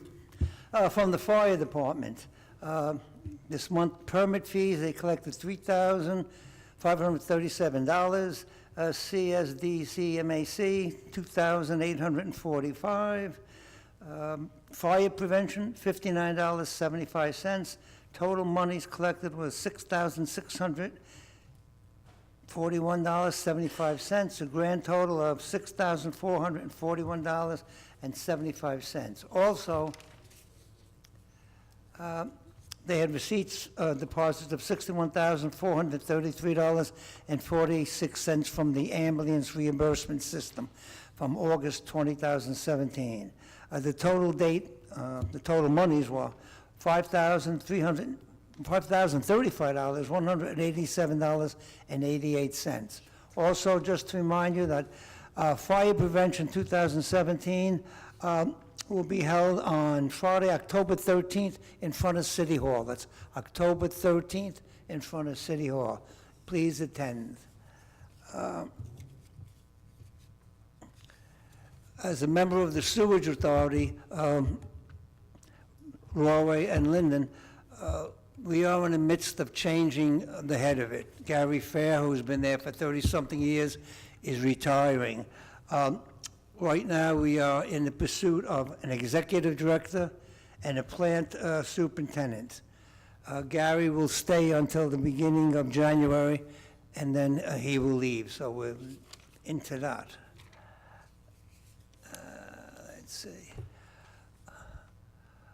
Okay, in the 6th Ward, we just received the new garbage cans. They came the last day, 2 days, whatever it is. If you read the sheets, they said it would begin this week. We got them last Friday mostly. It would begin this week. Our day is Friday. Today, when I drove through the 6th Ward, there was all sorts of cans out. Please read what they give you. I mean, it's just simple. And please, you're supposed to leave it by the curb, next to the curb, not in your driveway or whatever you want to call it. So please, it starts Friday. So please remember that. The other thing in the 6th Ward is the railroad bridge. We've had, I don't know how many trucks going into it. If you remember, Wood Avenue is a county road, a county road.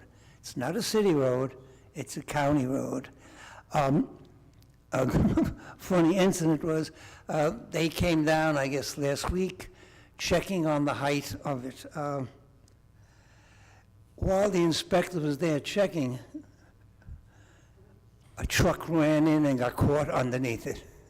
I mean, the bells were ringing, everything else, but it's, they are planning different signs and whistles and so on, but like I said, it is a county road, and we're hoping that they will, you know, go and really get it fixed up somehow. The person I was talking to up there is Joe Pollock. He's one of the bosses, and his mother and father live in Linden, so he does have an interest in it. And we are hoping that they will get something done. According to them, they have new ideas to stop the traffic. I think they're going to shut Wood Avenue down, but no. It's being looked into. And just like was mentioned before, good weather is still here, but school started again. Please be careful. That concludes my report, Council President. Thank you, Councilman Sadowski. You do know by tomorrow will be all over the news that they're closing Wood Avenue down, right? Do what you may with it. Councilman Strano? Thank you, Council President. I have a real short report from the Finance Committee. I'm in receipt of the report for the following finance actions, and this is so everybody can get paid this week. The payment of bills totaling $3,431,242 in bills that have been signed by the mayor, the council president, and the finance chairman, and a detailed check register and vouchers that are on file in the clerk's office. We are in receipt of the investments made by the city treasurer for the month of August at a rate of 1%. And in the Department of Finance, approval is granted for the CFO to submit the best practices worksheet to the Division of Local Government Services that's due by October 20th, 2017 deadline. I move for approval and ask for a second. Mrs. Ormond? Yes. Javik? Yes. Brown? Yes. Brooks? Cosby Hurling? No. Sadowski? Yes. Strano? Yes. Yemakaitis? Yes. Medina? Yes. Hickey? Yes. Mr. Alvarez. Yes. And so concludes my report. Thank you, Councilman. Councilwoman Yemakaitis? Thank you, Council President. I'll start off with the personnel report. Does anybody have any questions? Okay, seeing none. Number 1, from the Division of Personnel, the following FMLA, NJFLA leave requests. A, employee number 091144, approved leave of absence subject to filing for disability retirement. B, employee number 909085, intermittent FMLA/NJFLA leave from August 11, 2017 through February 11, 2018. C, employee number 090893, FMLA leave from July 24, 2017 through October 16, 2017. D, employee number 909392, FMLA/NJFLA leave intermittent from August 10, 2017 through August 9, 2018.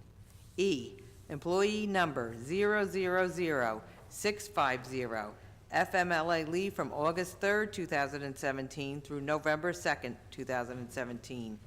F, employee number 909398, FMLA leave from June 22, 2017 through September 1, 2017. G, employee number 000793, FMLA leave from July 31, 2017 through August 11, 2017. H, employee number 000789, approved leave of absence subject to filing for disability retirement. Number 2, in the Department of Public Works, the voluntary transfer of Andrew Zimmerman from mechanic to labor Tier 2 with the new salary rate of $15 per hour effective September 20, 2017. Number 3, in the Department of Public Works, the appointment of William Lupkovich as a seasonal laborer at the salary rate of $10 per hour, subject to the completion of the city's employment background check, effective October 1, 2017. Number 4, in the Department of Public Works, the appointment of Eric Hefner as a part-time sanitation laborer, Wood Avenue, at the salary rate of $15 per hour, not to exceed 20 hours per week, subject to the completion of the city's employment background check, effective October 2, 2017. Number 5, in the Department of Public Works, the appointment of Alexander Ventura as a part-time sanitation laborer, Wood Avenue, at the salary rate of $15 per hour, not to exceed 20 hours per week, subject to the completion of the city's employment background check, effective October 2, 2017. Number 6, in the Fire Department, the appointment of 6 of the following 10 names of firefighter candidates at the probationary rate of $40,000, subject to completion of all city pre-employment conditions, effective October 2, 2017. A, Highlander Castaneda. B, George Zabalas. C, Brian McGuire. D, Luis Cortez. E, Jonathan Ferretti. F, Vincent Garino. G, Michael Ronsky. H, Zachary Modrak. I, Glenn Matuska. J, Joseph Conte. Number 7, in the Office of the Mayor, the appointment of Loretta Anarel as an unpaid student intern, not to exceed 20 hours per week, subject to completion of the city's employment background check, effective October 2, 2017.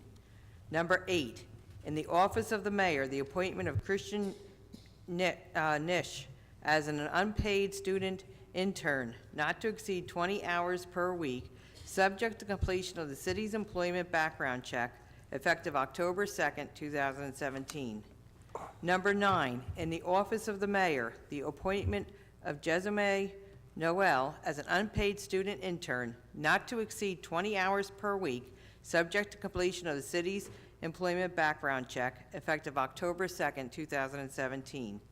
Number 10, in the Police Department, the appointment of Amanda Williams as an unpaid student intern, not to exceed 20 hours per week, subject to the completion of the city's employment background check, effective October 2nd, 2017. I move for approval and request a second. Second. Mrs. Ormond? Yes. Javik? Yes. Brown? Yes. Brooks?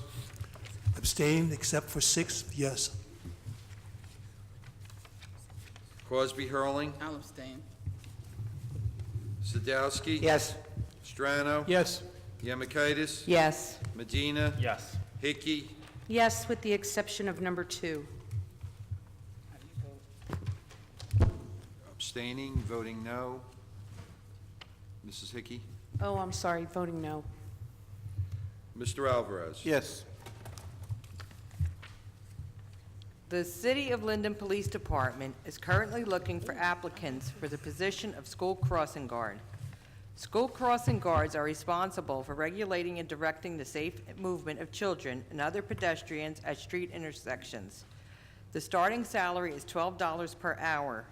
School guards work 2.75 hours daily, and the duration of the shifts vary depending on the assigned location. Applications can be obtained from the Traffic Bureau, first floor of City Hall. If you have any questions, please contact the Traffic Bureau directly at 908-474-8505. Okay, tonight I attended a meeting at the Linden Library with the Port Authority and New Jersey Department of Transportation. With the completion of the Goethals Bridge, they're now ready to start moving on with the next phase of the project. It was formerly called the Missing Link Project. What it basically was connecting Route 278 to Route 1 and 9. Currently, you can only connect onto southbound 1 and 9.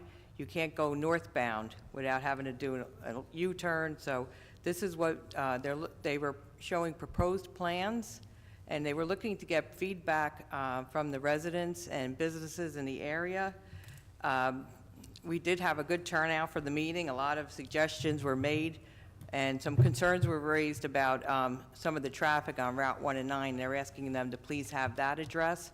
So they will be they're going back to the table. They were taking numerous notes on what, they were hearing from the residents and the business owners. So they will be having another meeting. I'm not sure when that will be. They're projecting that the completion of this project is started in 2013. The projection date is to be completed in 2024. So they were filming the meeting, so anybody that could not make the meeting, they're looking to put it on the city website as well as possibly TV 36. So as soon as I get more information on that, I will let you know. Okay, from the Recreation Committee, the summer concert season has come to an end for the Linden Recreation Department. Once again, they had a fabulous season. I want to say a special thank you to our tech guy, Matt, Brad from TV 36, and especially to our pink ladies, Judy, Lacey, Sue, Kathy, and Mindy, who volunteer their time at the concert, seating people and just making sure everything runs smoothly. So we appreciate you coming out and doing that. I also want to thank Nancy Braxton, who took over the position of Gary Luciano. Gary, I'm sure he is very proud of what he has seen go on with the concerts. Nancy had some pretty big shoes to fill, so we did have a great season. So keep up the good work, everyone.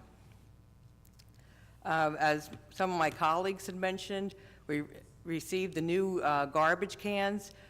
8th Ward, Districts 3 and 4 had already started at approximately 2 years ago with the new system. So now for District 1 and 2, which is near Greer Avenue and Urbanowitz Avenue, we just received the cans. Today was recycling day. I was a little concerned there weren't many recycling cans out. I did see some green cans at the curb, so please read the notice that was in there. Recycling remains the same. Please use your old cans. Do not use the new cans for recycling. And our garbage day will be on Friday.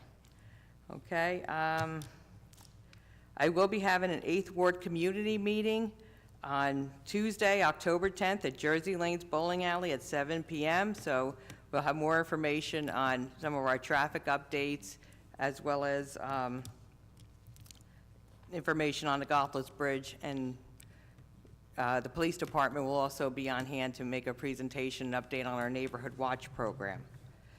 I will be having 8th Ward yard sale. I've been getting a good response, as mentioned from last month, for participants in the yard sale. It will be held on Saturday, October 7th, with a rain date of October 8th.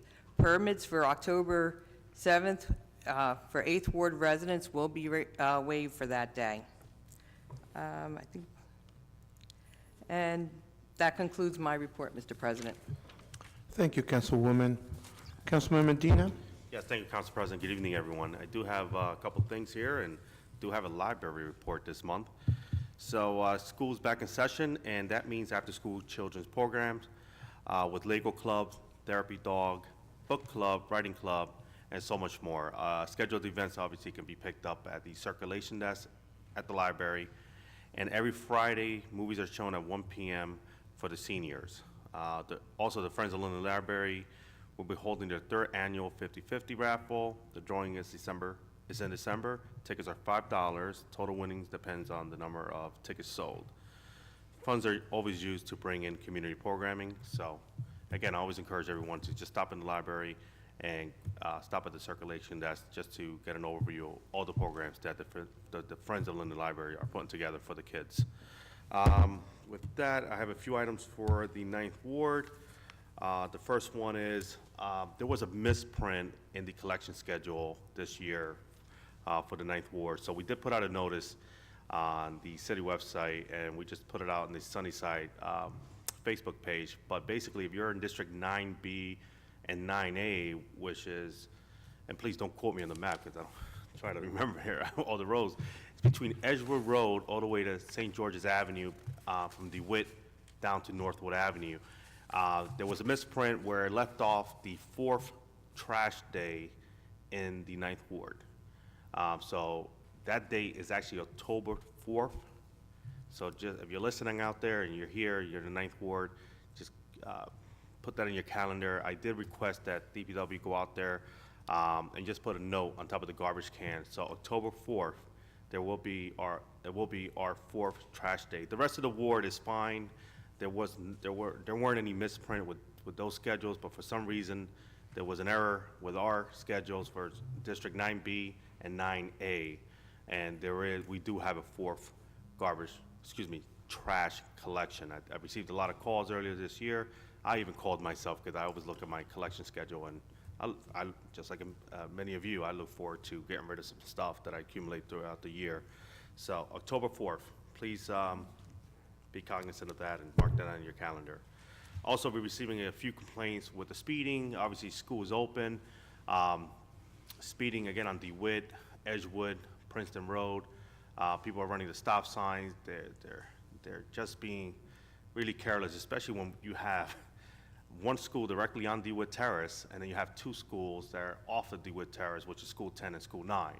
And we have a ton of children that frequent that road and walk to school, walk back home. So again, I am sending out emails, reaching out to our police chief, and again, just coming up with another plan that I normally do every year, just to try to curb some of those issues. And again, I just ask parents, just leave a little bit earlier. My son goes to school too.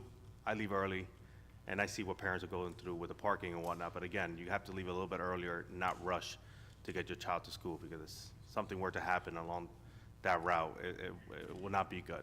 So just again, leave a little bit earlier. Also, I was invited to, I think this is the 5th annual Rosewood Block Party. I see one of young ladies here. And, you know, I get invited every year. It's something I really encourage for residents to do, the communities. You know, I really encourage that community development within neighbors and whatnot. And these folks in Rosewood, between DeWitt and Myrtle, they do a great, I see you with the pen, hands up there. They do a great job. They're great neighbors. They get along. They communicate. And every year they put this together. They started in 2013 with Michael Anderson and Anton Anderson and a few others, well, Linda, Dorothy, I might be leaving some few, but, you know, they do a great job. They invite me every year, myself and my family, and I had a great time. My son and I, we had a great time, great food, great friends, laughter, and I encourage that throughout the city. I really do. I think it brings people together, and you can solve a lot of issues that way as well, just by communicating. So again, I just want to thank them for their invitation. I look forward to next year as well. And even after I'm done with this post up here, I look forward to those invitations as well to keep on coming in. So thank you again. Lastly, we are having a citywide yard sale for the 9th Ward in conjunction with the 1st Ward as well, and the 10th Ward. So you got the 9th, 10th, and 1st Ward, October 14th with a rain date of October 15th. Again, we are waiving the permit fees for that day and that rain date. So please, if you want to participate, shoot me an email, shoot me a text with your address, and I would love to add you to the list. Or you can shoot Gretchen Hickey an email or a text, or Councilwoman Ormond as well. So we have a great time every year. It's a big success, and I look forward to doing it again this year. With that, I believe that's everything in my report. So thank you for your time, and that concludes my report. Thank you. Thank you, Councilman. Councilwoman Hickey? Thank you, Council President. By the time it's my turn, almost everything has been said, and then some. But actually, in the 10th Ward, we've had a pretty hectic ward going on lately with all the construction, the gas company, and my phone has been blowing up quite a bit, but I have to say, I thank you, residents, for your patience, your understanding. Unfortunately, we have to go through some of these times in order to get great things done. Many are disappointed that we're only getting half of the road paved, but this helps our ward so much because many of the roads haven't been paved in so long. So I want to look at that in a positive way and hope it helps when we get our funding in 2018. I noticed Mrs. Dudinsky here, who I haven't seen forever, one of my St. John's moms, and I'm truly sorry I missed the block party. I would have loved to have attended. We were away for the weekend, but thank you and your neighbors for the invite. I'm hoping to be there next year. Our trees, I know there's still tree issues in the 10th Ward. I'm hoping they're hitting up soon. And also, I know there was issues with street sweeping, which one of the councilmen already mentioned earlier. A couple weeks ago, I've attended the Board of Education meeting. For the past couple years, I have been having huge issues with the property being kept at McManus. In the front, in the back, I don't have any of these problems at the other schools in our ward. And we have two other schools. We have the School 9, and we have School 10. Never, ever a problem. I've had problems with the snow. I've had problems with the leaves. I've had problems with the garbage. During the summertime, thank goodness for our camp kids, I bought them a little ice cream, and they kept the park clean, like, for their whole time at their camp. And I want to thank them for that because they did make a difference. And now, our children, they just throw whatever they have all over the place, and it just isn't fair to everyone. So I really wish any parents that are watching, please take a few minutes out of your day and just tell kids how important it is. You know, there's garbage cans at every single park. Our recreation and public property make sure that they are there. They make sure that they're emptied. I don't understand it. And it isn't one or two bottles. Councilman Medina took his son to McManus Park the other day. For over half an hour, he was picking up bottles and garbage, and he didn't even finish. And I said to him, welcome to my world. And it's not fair to our Myrtle residents who have to look at this. I had a call the other day. We had a resident who, and this is in my ward, pulled out of their driveway with all their garbage, and they went to the dumpster behind McManus and dumped it. Well, let me just be clear. If we get a license plate from any resident and find out who's doing that, I will be forwarding it to the police department. If we want to keep our neighborhood nice, we need to set an example for others, and it's just not fair. So going to the Board of Ed meeting, I discussed all this because I wanted it to be on record. Dr. Robertuzzi, we've had walk around the school before. We have replaced some bike racks. We're going to make improvements there, but it's the upkeep of the school. And I actually made some comments regarding the just janitorial staff there, because obviously it isn't working. I shouldn't have to call our DPW to go out of their way to do an exorbitant amount of work that just needed to be maintained. The children need to walk on the sidewalks, through snow, through leaves, and we need to stand up for that to be nice. So I'm doing that, and thank you for cleaning that up the other day. On Thursday, I am going to be having a meeting, an Office of Emergency Management, which you all know is dear to my heart. Captain Hart has been doing amazing things. I can't wait to hear everything that's going on Thursday. I just want to let everybody know, with all the tornadoes and storms going on, we are in great hands. God forbid any issues happen, or a superstorm Sandy. We have a great OEM, and they are really moving forward, and I'm extremely excited about that, and I can't wait to give a report next month. And lastly, our schools, like everyone said, our schools are open, and please be considerate to the neighbors around School 9, School 10, not so much. Don't block anybody's driveway. You know, I know when my kids were little, I wanted to give them a million kisses goodbye, so I parked my car. You know, I kissed them a million times as much as they hated it, and moved on. Please, be considerate. So a lot of parents have to get to work, they have things to do. If your child is able to be dropped off, drop them off in the drop-away zone. Don't block residents' driveways, and keep our speeding down for the safety of our children. That concludes my report. Thank you. Thank you, Councilwoman. Mayor? Yes, good evening, everybody. As mentioned earlier by Councilman Javik, we've had some parking issues that we need to address that's in the City Hall vicinity.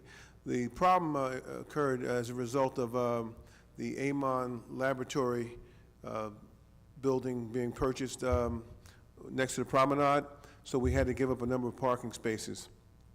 In addition to that, we have some work going on in our own garage, and it basically has forced a lot of the city employees to have to park on the streets, and it's become really difficult for some of our seniors.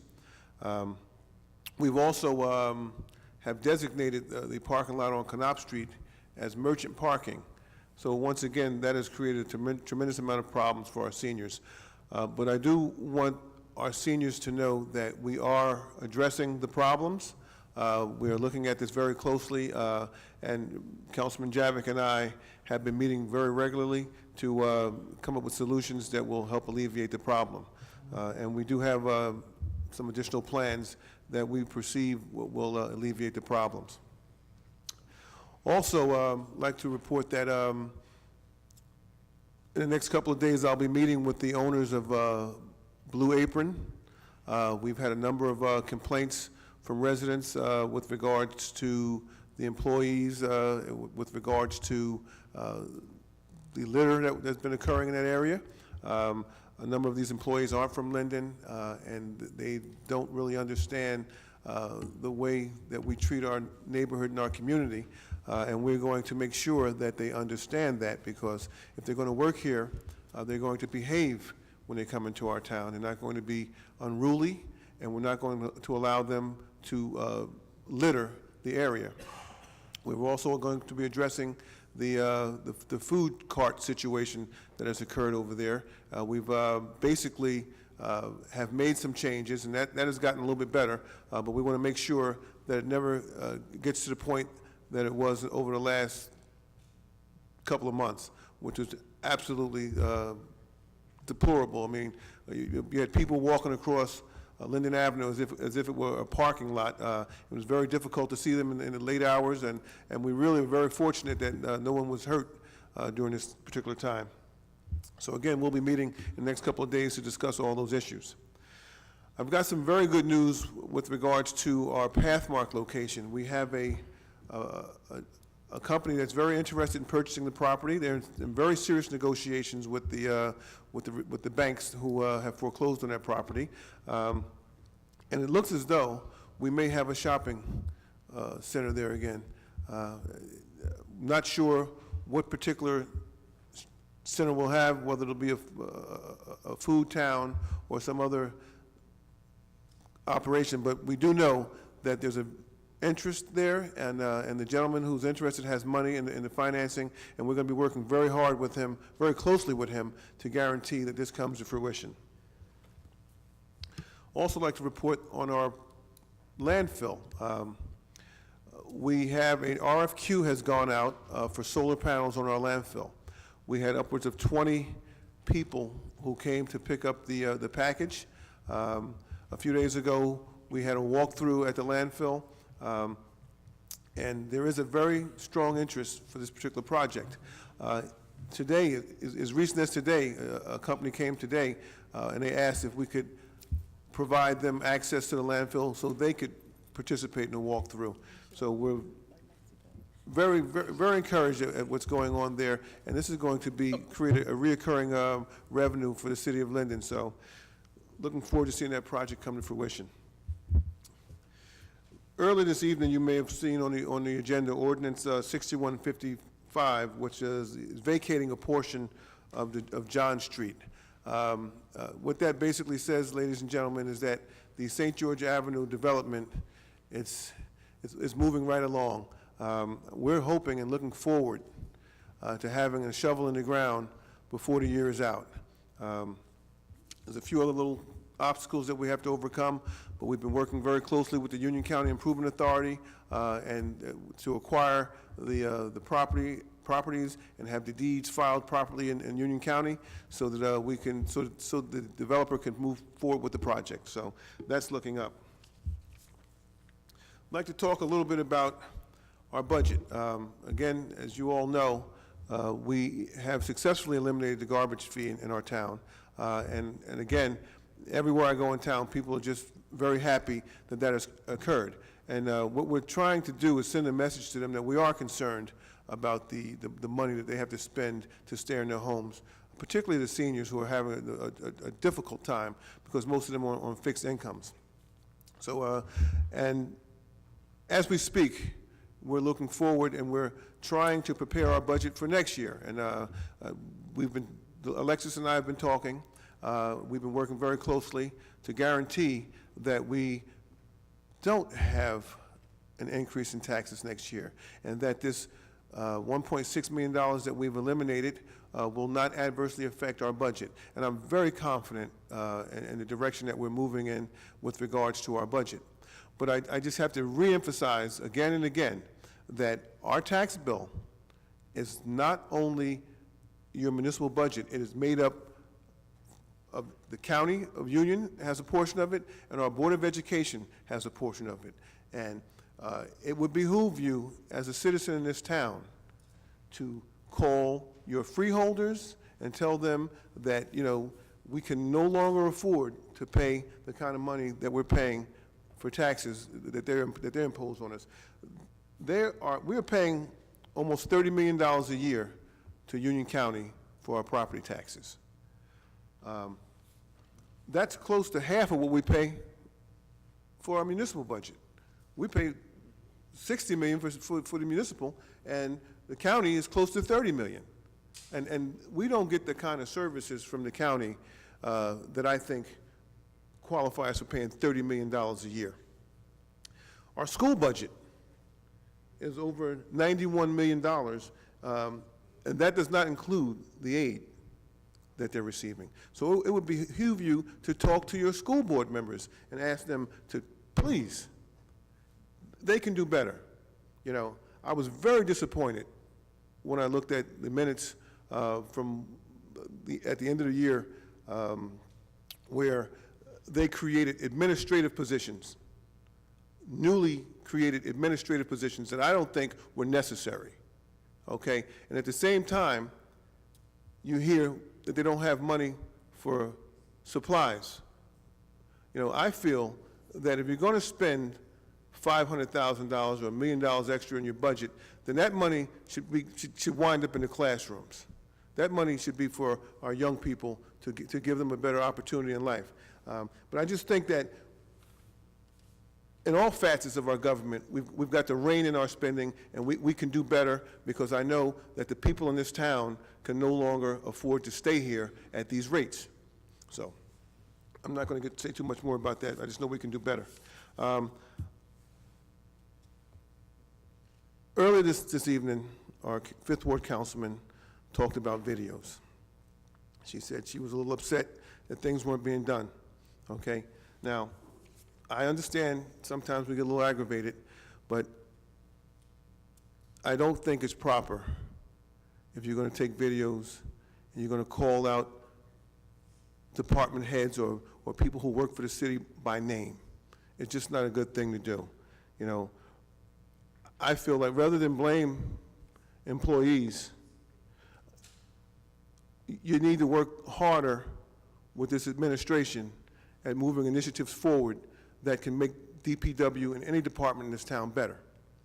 For example, a few months ago, we introduced an ordinance for superintendent of public works. The idea was to guarantee that the superintendent will have to come in front of council every so many years in order to remain the superintendent. Now, to me, that is a tool that you can use to guarantee that your superintendent is operating his department as efficiently as he possibly can. However, our councilwoman, who's now leaving the room, has decided that she wouldn't support that, you know. So anytime we have any type of criticism or any discussion with things that Councilman Cosby Hurling doesn't agree with, she leaves the room.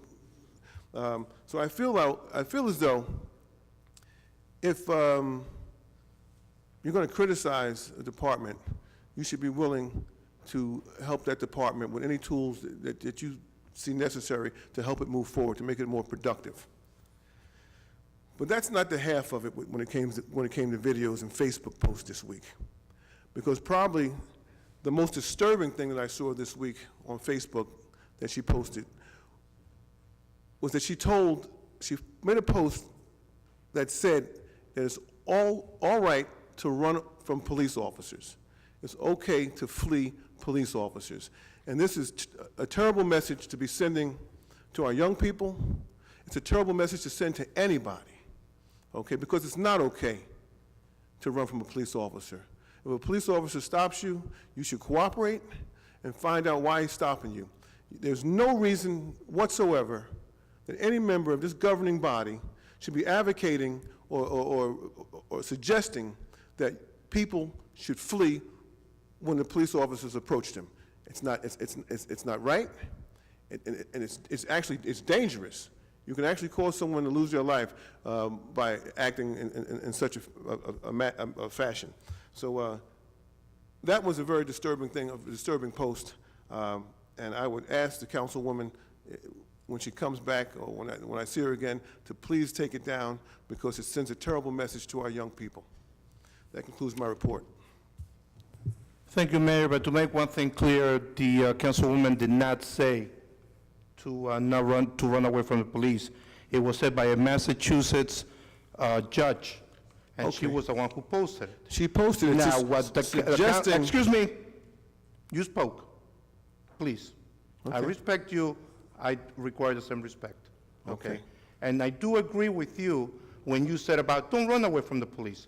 That's not the way we were brought up. I wasn't and you weren't. We don't. We always try to be respectful of the police, okay? But the truth is the truth. She did not post it. She did not make it. Okay. She posted it what the judge said. Okay, so she didn't post it, but she did take a posting. She took something that a judge said that it was okay to run from the police, and she put it on Facebook, and that's, to me, she's suggesting that that is okay. And to me, it's not okay. So I don't know what you got out of the posting. I know what I got out of the posting. What I got out of the posting is that she was saying it's okay to flee from the police, and that's not right. You can clean that up, you can spin it any way you want, but it's wrong. You're right, I agree with you, but it was a judge that stated it. Well, it was her who posted it. She reposted it. Okay. I'm telling my children, Mayor, please. If the police stop you, please. if the police stop you, Mayor, you said you stopped cooperate. already. Mayor, cooperate to the enough. fullest extent. Mayor, enough, please. October is known as Hispanic Heritage Day month. And October 24th at the LNPC at 6:30, there will be a Hispanic Heritage Day where they're going to be, they have it every month, and they're going to have police officers coming up and a couple people speaking. So anybody that's interested, please join us on Tuesday, October 24th at the LNPC at 6:30. Lieutenant Casiopo. Captain, did I say that correct? Lieutenant Casiopo and a few members of the police department, 20, sir, altogether, they are raising money for the Special Olympics, for the athletes of the Special Olympics. And with this gentleman, am I correct by saying gentleman? Is there a lady in there? Okay. There's 20 police officers altogether that are going to be pulling an airplane in Newark Airport. Yes, it's tough, but they're going to be doing it. This is Saturday, September 30th, and they're going to be competing against other towns, other police officers. I don't know if anybody else is involved, but here from Linden is 20 police officers that are going to be doing this. They need to raise money, $1,200. Please, anybody who wants to make a donation, I hope this dais makes a donation to the Special Olympics. Contact Lieutenant Casiopo, Captain Hart, Chief Parham, somebody in the police department, and they will get the money to the lieutenant. This is September 30th. Not only they're going to be doing this, but from what I've read on the website, is open to families. Everybody can come down. They're going to have food. I don't know if they'll have like bouncy rides or something like that, but it's supposed to be very entertaining. And honestly, it is, to try to pull one of those big airplanes. The last thing is this Saturday, September to Remember. It's a festival which has been growing, and it's great. We have the cars and the rides and a lot of different foods for everybody. It's a lot of entertainment. I personally have the booth where we throw pies and we raise money for the soccer kids. Come join us. It's a great time. And maybe you might get a chance to throw a pie at me. Who knows? Okay. I would really appreciate it if someone was to volunteer, but, would be nice. So that's it for that. This time we're going to go with resolutions 2017-304 through resolution 2017-309. Public comments will be permitted for those specific resolutions to be removed from the consent approval. Please read the synopsis of the resolutions which have been prepared by the city clerk's office. Each is informative and self-explanatory. However, if you wish to address a specific resolution, the council will entertain questions on it. Does anybody need to remove a resolution? Yes, ma'am. 325 and 327, Wolverine. Anybody else? Okay, at this time I'm going to ask a motion for 304 through 329 with the exceptions of 325 and 327, please.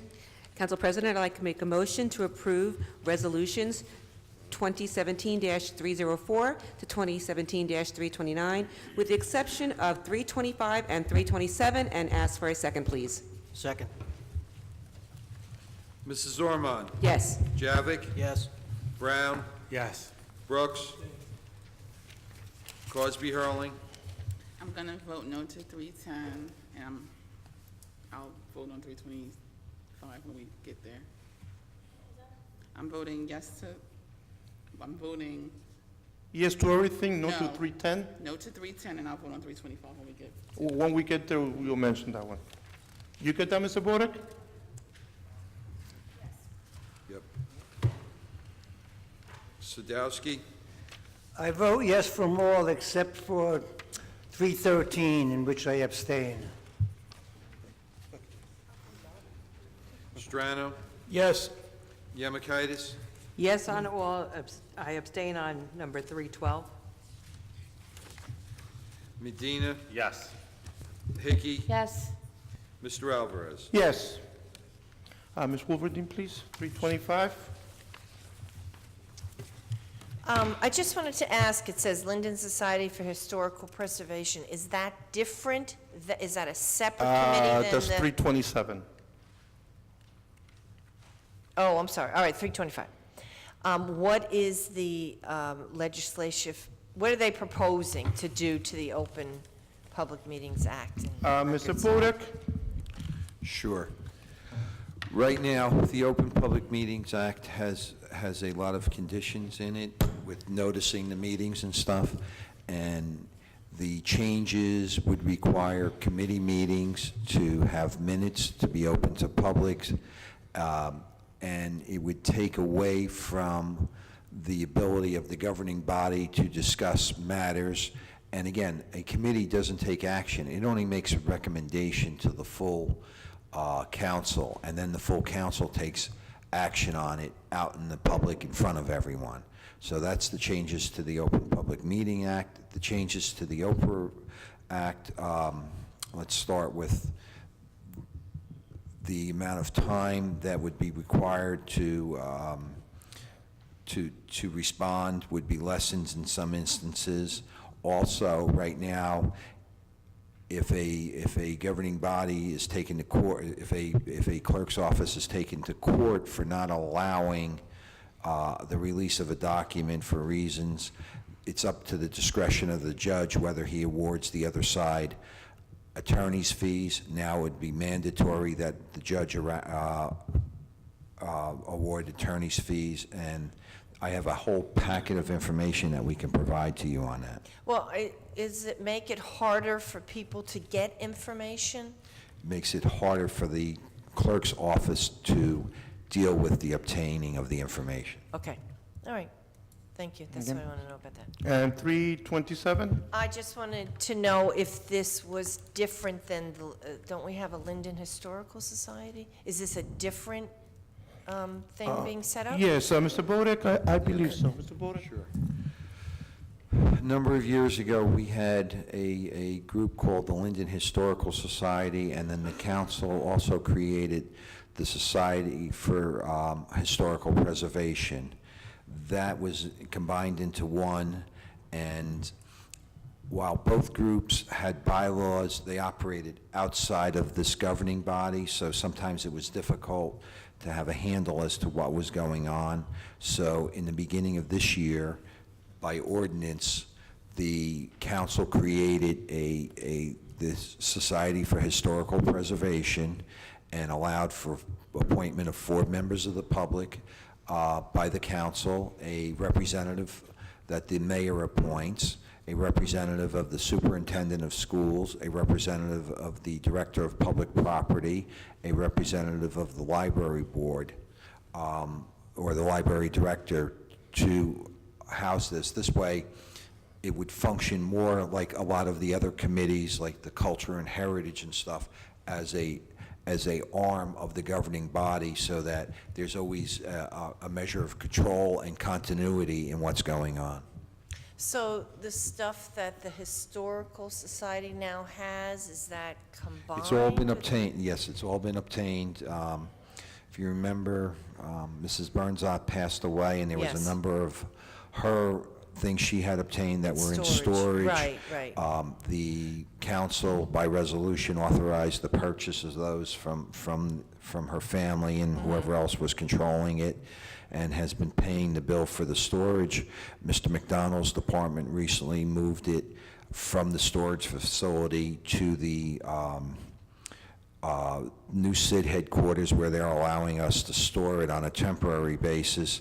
And council, as you discussed earlier, was looking to create a permanent home for all this material, and that it be preserved and displayed appropriately. So that's what Mrs. Yamakaitis was talking about, having a building near that? Okay, all right, thank you. Anybody else? No, we had that. Motion, please, for 325 and 327. Council President, I'd like to make a motion to accept 2017-325 and 2017-327, and ask for a second, please. I second it. Mrs. Ormond? Yes. Javik? Yes. Brown? Brooks? Crosby, Hurling. I abstain on 325, and yes to 327. Sadowski. Yes. Strano. Yes. Yemakaitis. Yes. Medina. Yes. Hickey. Yes. Mr. Alvarez. Yes.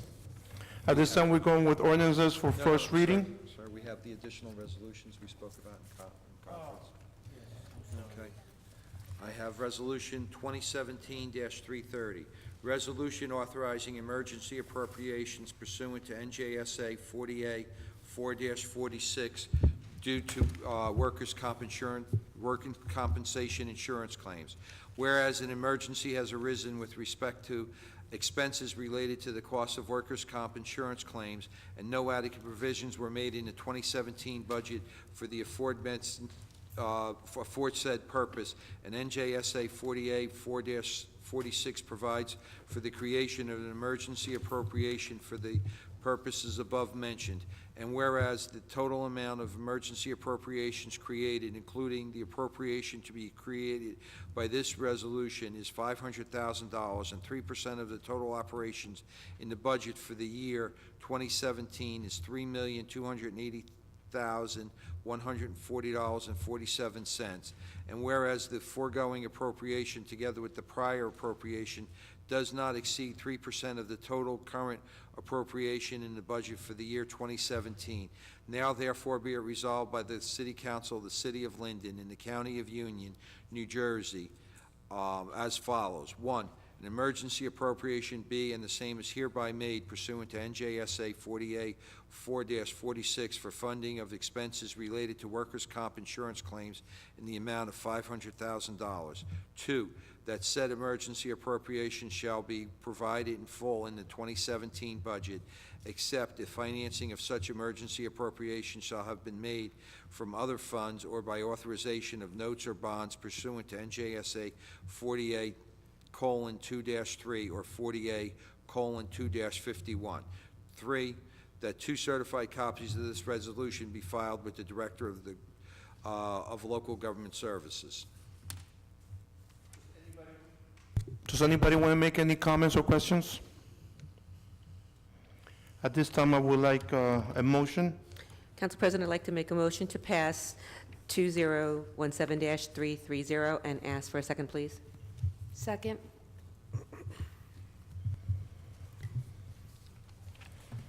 Mrs. Ormond? Yes. Javik? Yes. Brown? Yes. Brooks? Crosby, Hurling? Abstain. Sadowski? Yes. Strano? Yes. Yemakaitis? Yes. Medina? Yes. Hickey? Yes.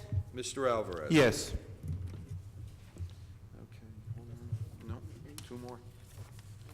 Resolution waiving fees for a community-wide garage sale to be held in the 4th and 5th wards. Whereas the City Council has determined to allow a community-wide garage sale in the 4th and 5th wards on October 21st, 2017, with a rain date of October 22nd, 2017. And whereas the City of Linden shall waive all fees for permits for a garage sale, including the completion of an application form pursuant to City Code 4-3.1 entitled Garage Sales. And whereas the citywide garage sale shall not impact a resident's right to conduct up to 2 garage sales in a year. And whereas Chapter 4-33.6 shall apply, limiting one single-faced sign containing not more than 4 square feet in total area to be placed upon the premise where the sale is being conducted, and further prohibiting any other signs on either public or private property. Now therefore be it resolved by the City Council of the City of Linden as follows. 1, the City of Linden hereby waives fees for permits for a community-wide garage sale in the 4th and 5th wards to be held on October 21st, 2017, with a rain date of on October 22nd, 2017. The citywide garage sale, the citywide garage sale shall not impact on a resident's right to conduct up to 2 garage sales in a year.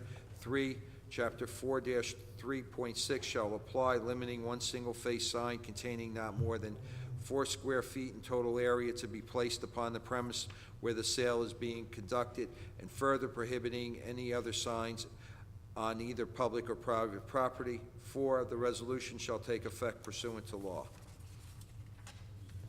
Any questions or comments? May I have a motion, please? Council President, I make a motion to accept Resolution 2017-331 and ask for a second. Second. I'm sorry, who was the second? Councilwoman Ormond. Thank you. Mrs. Ormond? Yes. Javik? Yes.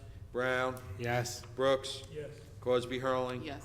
Sadowski? Yes. Strano? Yes. Yemakaitis? Yes. Medina? Yes. Hickey? Yes. Mr. Alvarez? Yes. One more. Resolution waiving a community-wide garage sale to be held in the First Ward. Whereas the City Council has determined to allow a community-wide garage sale in the First Ward on October 14, 2017, with a rain date of October 15, 2017, and whereas the City of Linden shall waive all fees for permits for a garage sale, including the completion of an application form pursuant to City Code 4-3.1 entitled Garage Sales, and whereas the citywide garage sale shall not impact a resident's right to conduct up to 2 garage sales in a year, and whereas Chapter 4-3.6 shall apply, limiting one single-face sign containing not more than 4 square feet in total area to be placed upon the premise where the sale is being conducted, and further prohibiting any other signs on either public or private property. Now therefore be it resolved by the City Council of the City of Linden as follows. The City of Linden hereby waives fees for permits for a community-wide garage sale in the First Ward to be held on October 14, 2017, with a rain date on October 15, 2017. 2, the citywide garage sale shall not impact a resident's right to conduct up to 2 garage sales in a year. 3, Chapter 4-3.6 shall not apply, limiting one single-face sign containing not more than 4, I'm sorry, I read that wrong. 3, Chapter 4-3.6 shall still apply, limiting one single-face sign containing not more than 4 feet in total area to be placed upon the premise where the sale is being conducted, and further prohibiting any other signs on either public or private property. This resolution shall take effect pursuant to law. Does anybody have any questions or any comments? May I have a motion, please? Yes, Council President, I'd like to make a motion to pass 2017-332 and ask for a second, please. I second. Mrs. Ormond? Yes. Javik? Yes. Brown? Yes. Brooks? Yes. Cosby Hurling? Yes. Sadowski? Yes. Strano? Yes. Yemakaitis? Yes. Medina? Yes. Hickey? Yes. Mr. Alvarez? Yes. At this time, we're going with first readings on ordinances, numbers 6164 through 6165. Ms. Honan, can you please read 6164? Sure. An ordinance to amend and supplement Chapter 14, Fire Prevention and Protection of an ordinance entitled, An Ordinance Adopting and Enacting the Revised General Ordinances of the City of Linden, 1999, passed November 23rd, 1999, and approved November 24th, 1999, and as amended and supplemented. Delete Section 14-1.9, additional inspection fees its entirety, and add new Section 14-1.9, additional required inspections and fees. Does anybody wish to make a comment? No questions, just comments. In that case, may I have a motion, please? I move for the adoption of ordinance 6164 and ask for a second. Second. Yeah, Mrs. introduction. Ormond? Yes. Javik? Yes. Brown? Yes. Brooks? Yes. Cosby Hurling? Yes. Sadowski? Yes. Strano? Yes. Yemakaitis? Yes. Medina? Yes. Hickey? Yes. Mr. Alvarez? Yes. Ms. Honan, can you please read 6165? Bond ordinance providing an appropriation of $57,200 for the acquisition of pay-per-space kiosk stations for and by the City of Linden, and authorizing the issuance of $54,340 in bonds or notes for financing part of the appropriations. Does anybody want to make any comments? No questions on this ordinance? May I have a motion, please?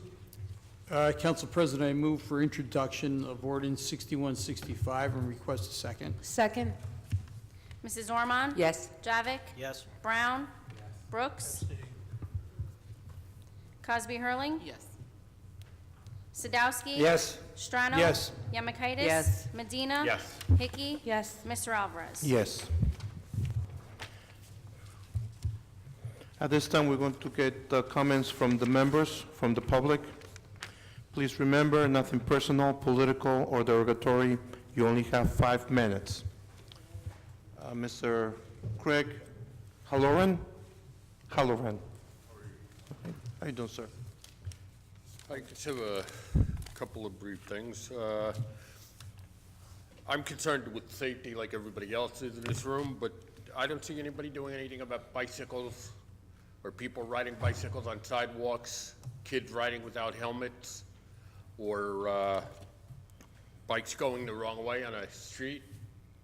Is the police department doing anything about this, or what, do they have any plans to that? Because they can lead to very serious accidents. Okay? As far as parking goes, I live on a street, Donaldson Place. It's very tight for parking. Why don't they have resident parking permits on the cars? Because we have people that park on our street, or walk down to the train station, take the train. While I understand, everybody works hard for money, we always try to save money somehow, there should be some way to resolve all of this. As far as Public Works goes, first I'd like to thank the gentleman from Public Works that I worked with today, resolved the issues as far as garbage pickup, because we got the wrong notice in our garbage can. So I'd like to extend my thanks to the Public Works people that worked with me today for that. Thank you. Okay. As far as Public Work goes, I was wondering, why don't they change the work schedule to a 4 days a week, 10 hours a day, and then 1 day a week we have everybody there, and this way we have people available on weekends. Holidays, they could be off, which would be a lot of Mondays and Fridays. It would allow Public Works to possibly do stuff that they cannot do when the streets are crowded, or there are other things. And then are there any weight limits on different streets in town for, like, I live on a street, on the end of the street is Elizabeth Avenue. The other side of the street, I have school number 8. We have trucks, tractor-trailer trucks, pulling down my street. This can't be healthy for anybody. It's a one-way street. I know people around here know this, and is there a weight limit on my street? Okay, I don't have anything else. Thank you very much. Thank you, sir. You lived in Donaldson, right? Donaldson Place? Donaldson Place. Thank you, sir. You're welcome. Anybody want to answer his questions? No? At the end, we have 1 minute. You can answer them then. Not now. Really? We've been doing this for 3 years. I'm confused. Mr. Mack? He left. Oh, he's still here?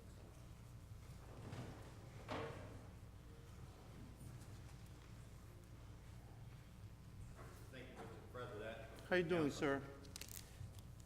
To the Mayor, City of Linden, Mr. President, City Council, Attorney at Law, council members, and all appointed officials. This is pretty easy for me tonight due to the fact that I sit there patiently and listen to what I heard, and I was told by the peoples to come talk to council members, city president of city council, and the mayor. That's a good one for me, because it makes it easy for me, because it is crystal clear to the city of Linden that we are doing a job that is right. It's crystal clear to me. I want to thank the mayor. Back to the mayor, I want to thank the mayor. I met with the mayor and all officials yesterday and along with today. I was so proud of short notice that they allowed me to sit down in their office, starting from the city clerk to the treasury department and to the mayor's office. They personally took the time to meet with me that I may speak to the president of city council and the mayor and members of city council. So that's what makes it easy for me, because I'm talking to you. I'm talking to you. I'm talking to you. You. Talking to you. The people told me to talk to you, because enough, they told me is enough. And what y'all had demonstrated to me while I was sitting right over there, y'all demonstrated to me that the people is right. If y'all stop talking, listen to me, hear me now. Stop talking behind each other's back. Watch your language. If y'all stop, I'm talking to you, I'm talking to you. Stop talking behind people's back. Stop talking behind each other's back. Stop. The people told me to tell you. I didn't say it. The people told me to tell you. If y'all stop talking behind each other's back and tell each other the truth, the show will be over with. Am I right about that? Yes. Stop talking behind each other's back. I told you, Mr.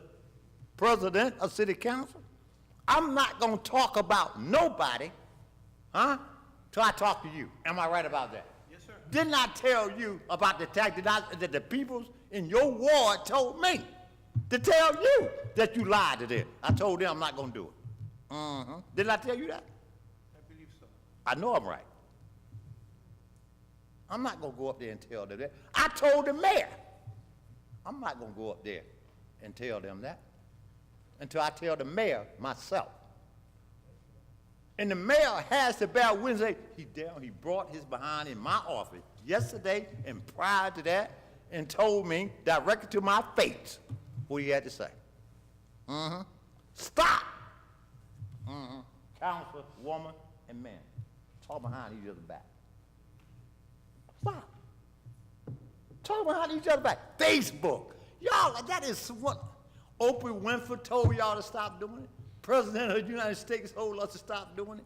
And here we are down here with our high-perform, watch your language, manipulating, watch your language, manipulating, diabolical, watch your language, behavior, talking about each other. You got something to say to the president of the council? Something to his face. Mr. Mayor would testify, came to his face yesterday. I stood toe-to-toe with him and told him what the people said. Y'all do the same thing. Stop this backbiting according to the book. I didn't say it in the book. Backbiting. Go brush your teeth because what? I didn't eat nothing, prophet. He said, yes, you did. You just finished eating the flesh. Oh, your brother's back. Am I right about that?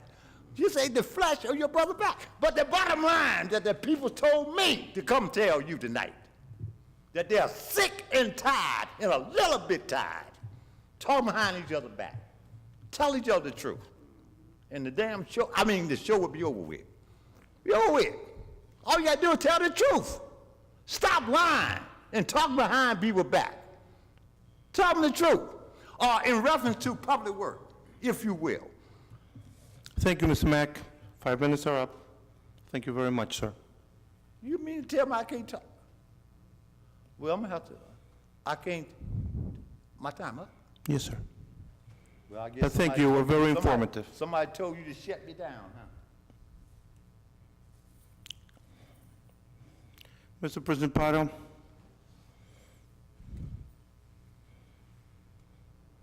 You have 5 minutes, sir. John Principato, 1706 Westover Road. I saw a video that Councilwoman Cosby Hurling posted on her page about the debris and stuff like that. Something that I've been going around in certain areas of the city and I've seen, and I haven't had a chance, it just triggered my mind about, there's different areas. There's Baltimore Avenue on the east side. I don't know about west. There is Willow Glade Road also, which is a mess. I don't think that with today's technology, we can't get cameras out on those roads, get license plates, and assess these people that we catch with incredibly high fines, 10,000, 15,000, whatever it is. I don't see why we can't do it. I mean, there are cameras that you could put to watch deer in the woods without any wires. And you go back and you look at the camera and you get the license plate and let them fight it out in court. Okay? We can make a lot of money in the city if we do that. I don't think our public works gentlemen should be even cleaning those up. I think we should contract that out to private companies and then assess that fee on the people that we catch. It's simple. I also, when the mayor mentioned about her posting about the ruling that came down about black men can reasonably run away from police without implying guilt, is what it said.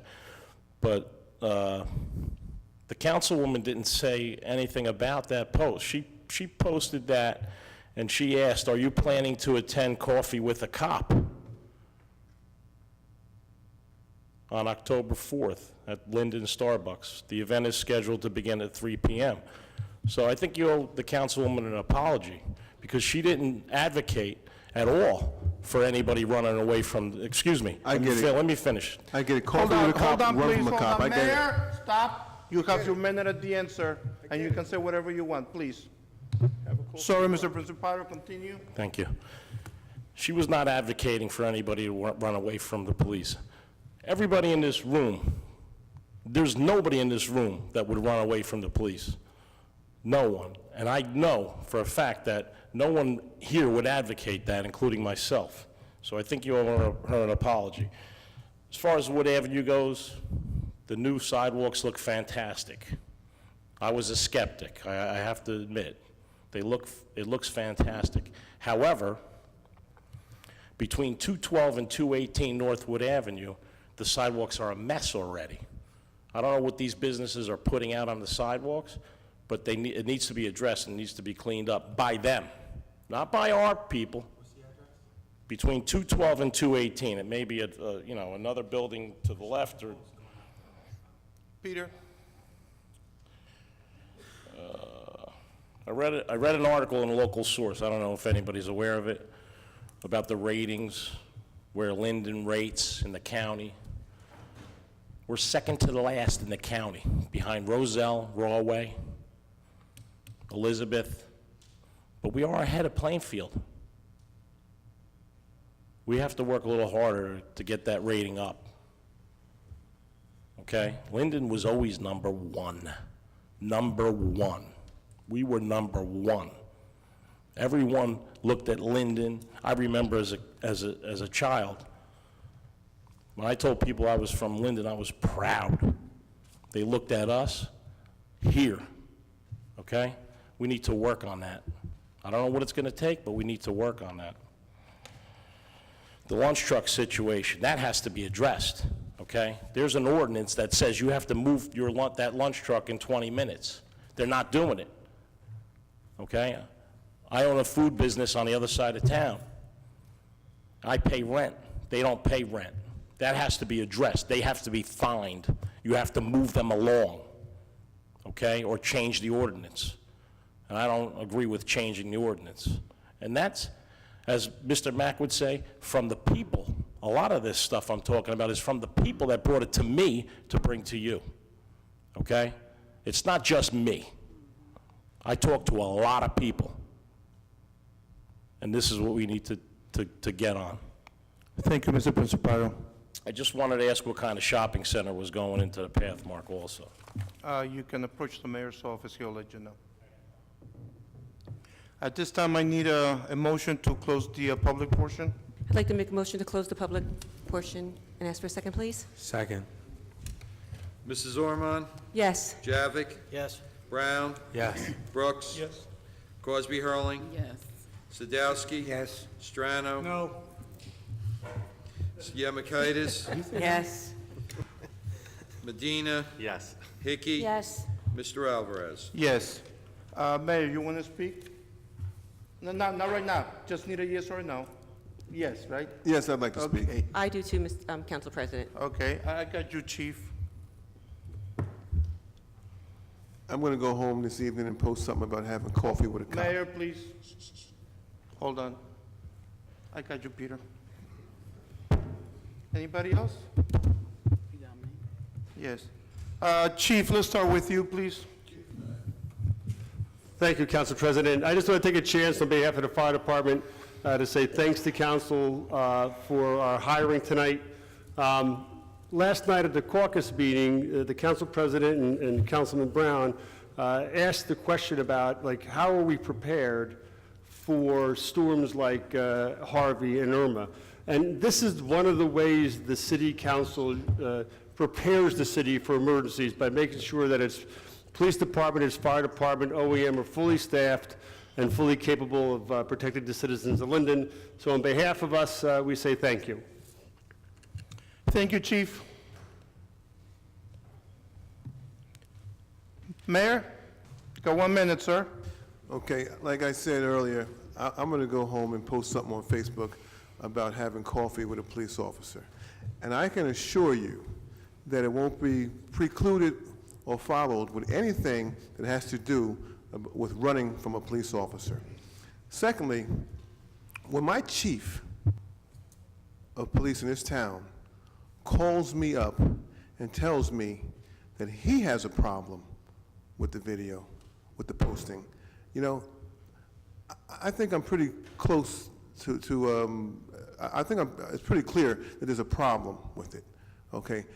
One thing I'll say about our chief, he's dead on when it comes to a lot of issues in our department in the city. And when he calls me, he lets me know that he has a problem with a post. Well, you can best believe I looked at it and I agree with him 100%.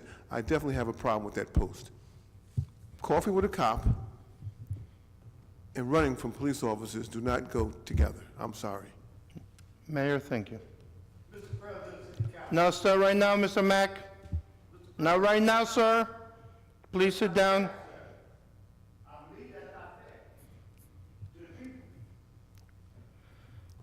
Lisa, please. Thank you, Council President. I saw the post also, and this is going to the #1 defender of that post. All you have to do is just hit the drop-down arrow in the right-hand corner, and you will see that originally when the post was made, there was no mention of coffee with the cop. Coffee with the cop was edited in there afterwards. So if you're going to come up and defend, please have all of your facts. I was offended by that as well. Listen, I was offended by that. Mr. Pizzipato, I please. saw the post before that was added there. Now, if I put a racist, sexist, homophobic, or any type of comment on Facebook that somebody else posted, I am owning that statement. If I do anything like that, I am owning that statement. That's why we have to be careful what we put out there as elected officials. Thank you, Councilwoman. You can whistle all you want.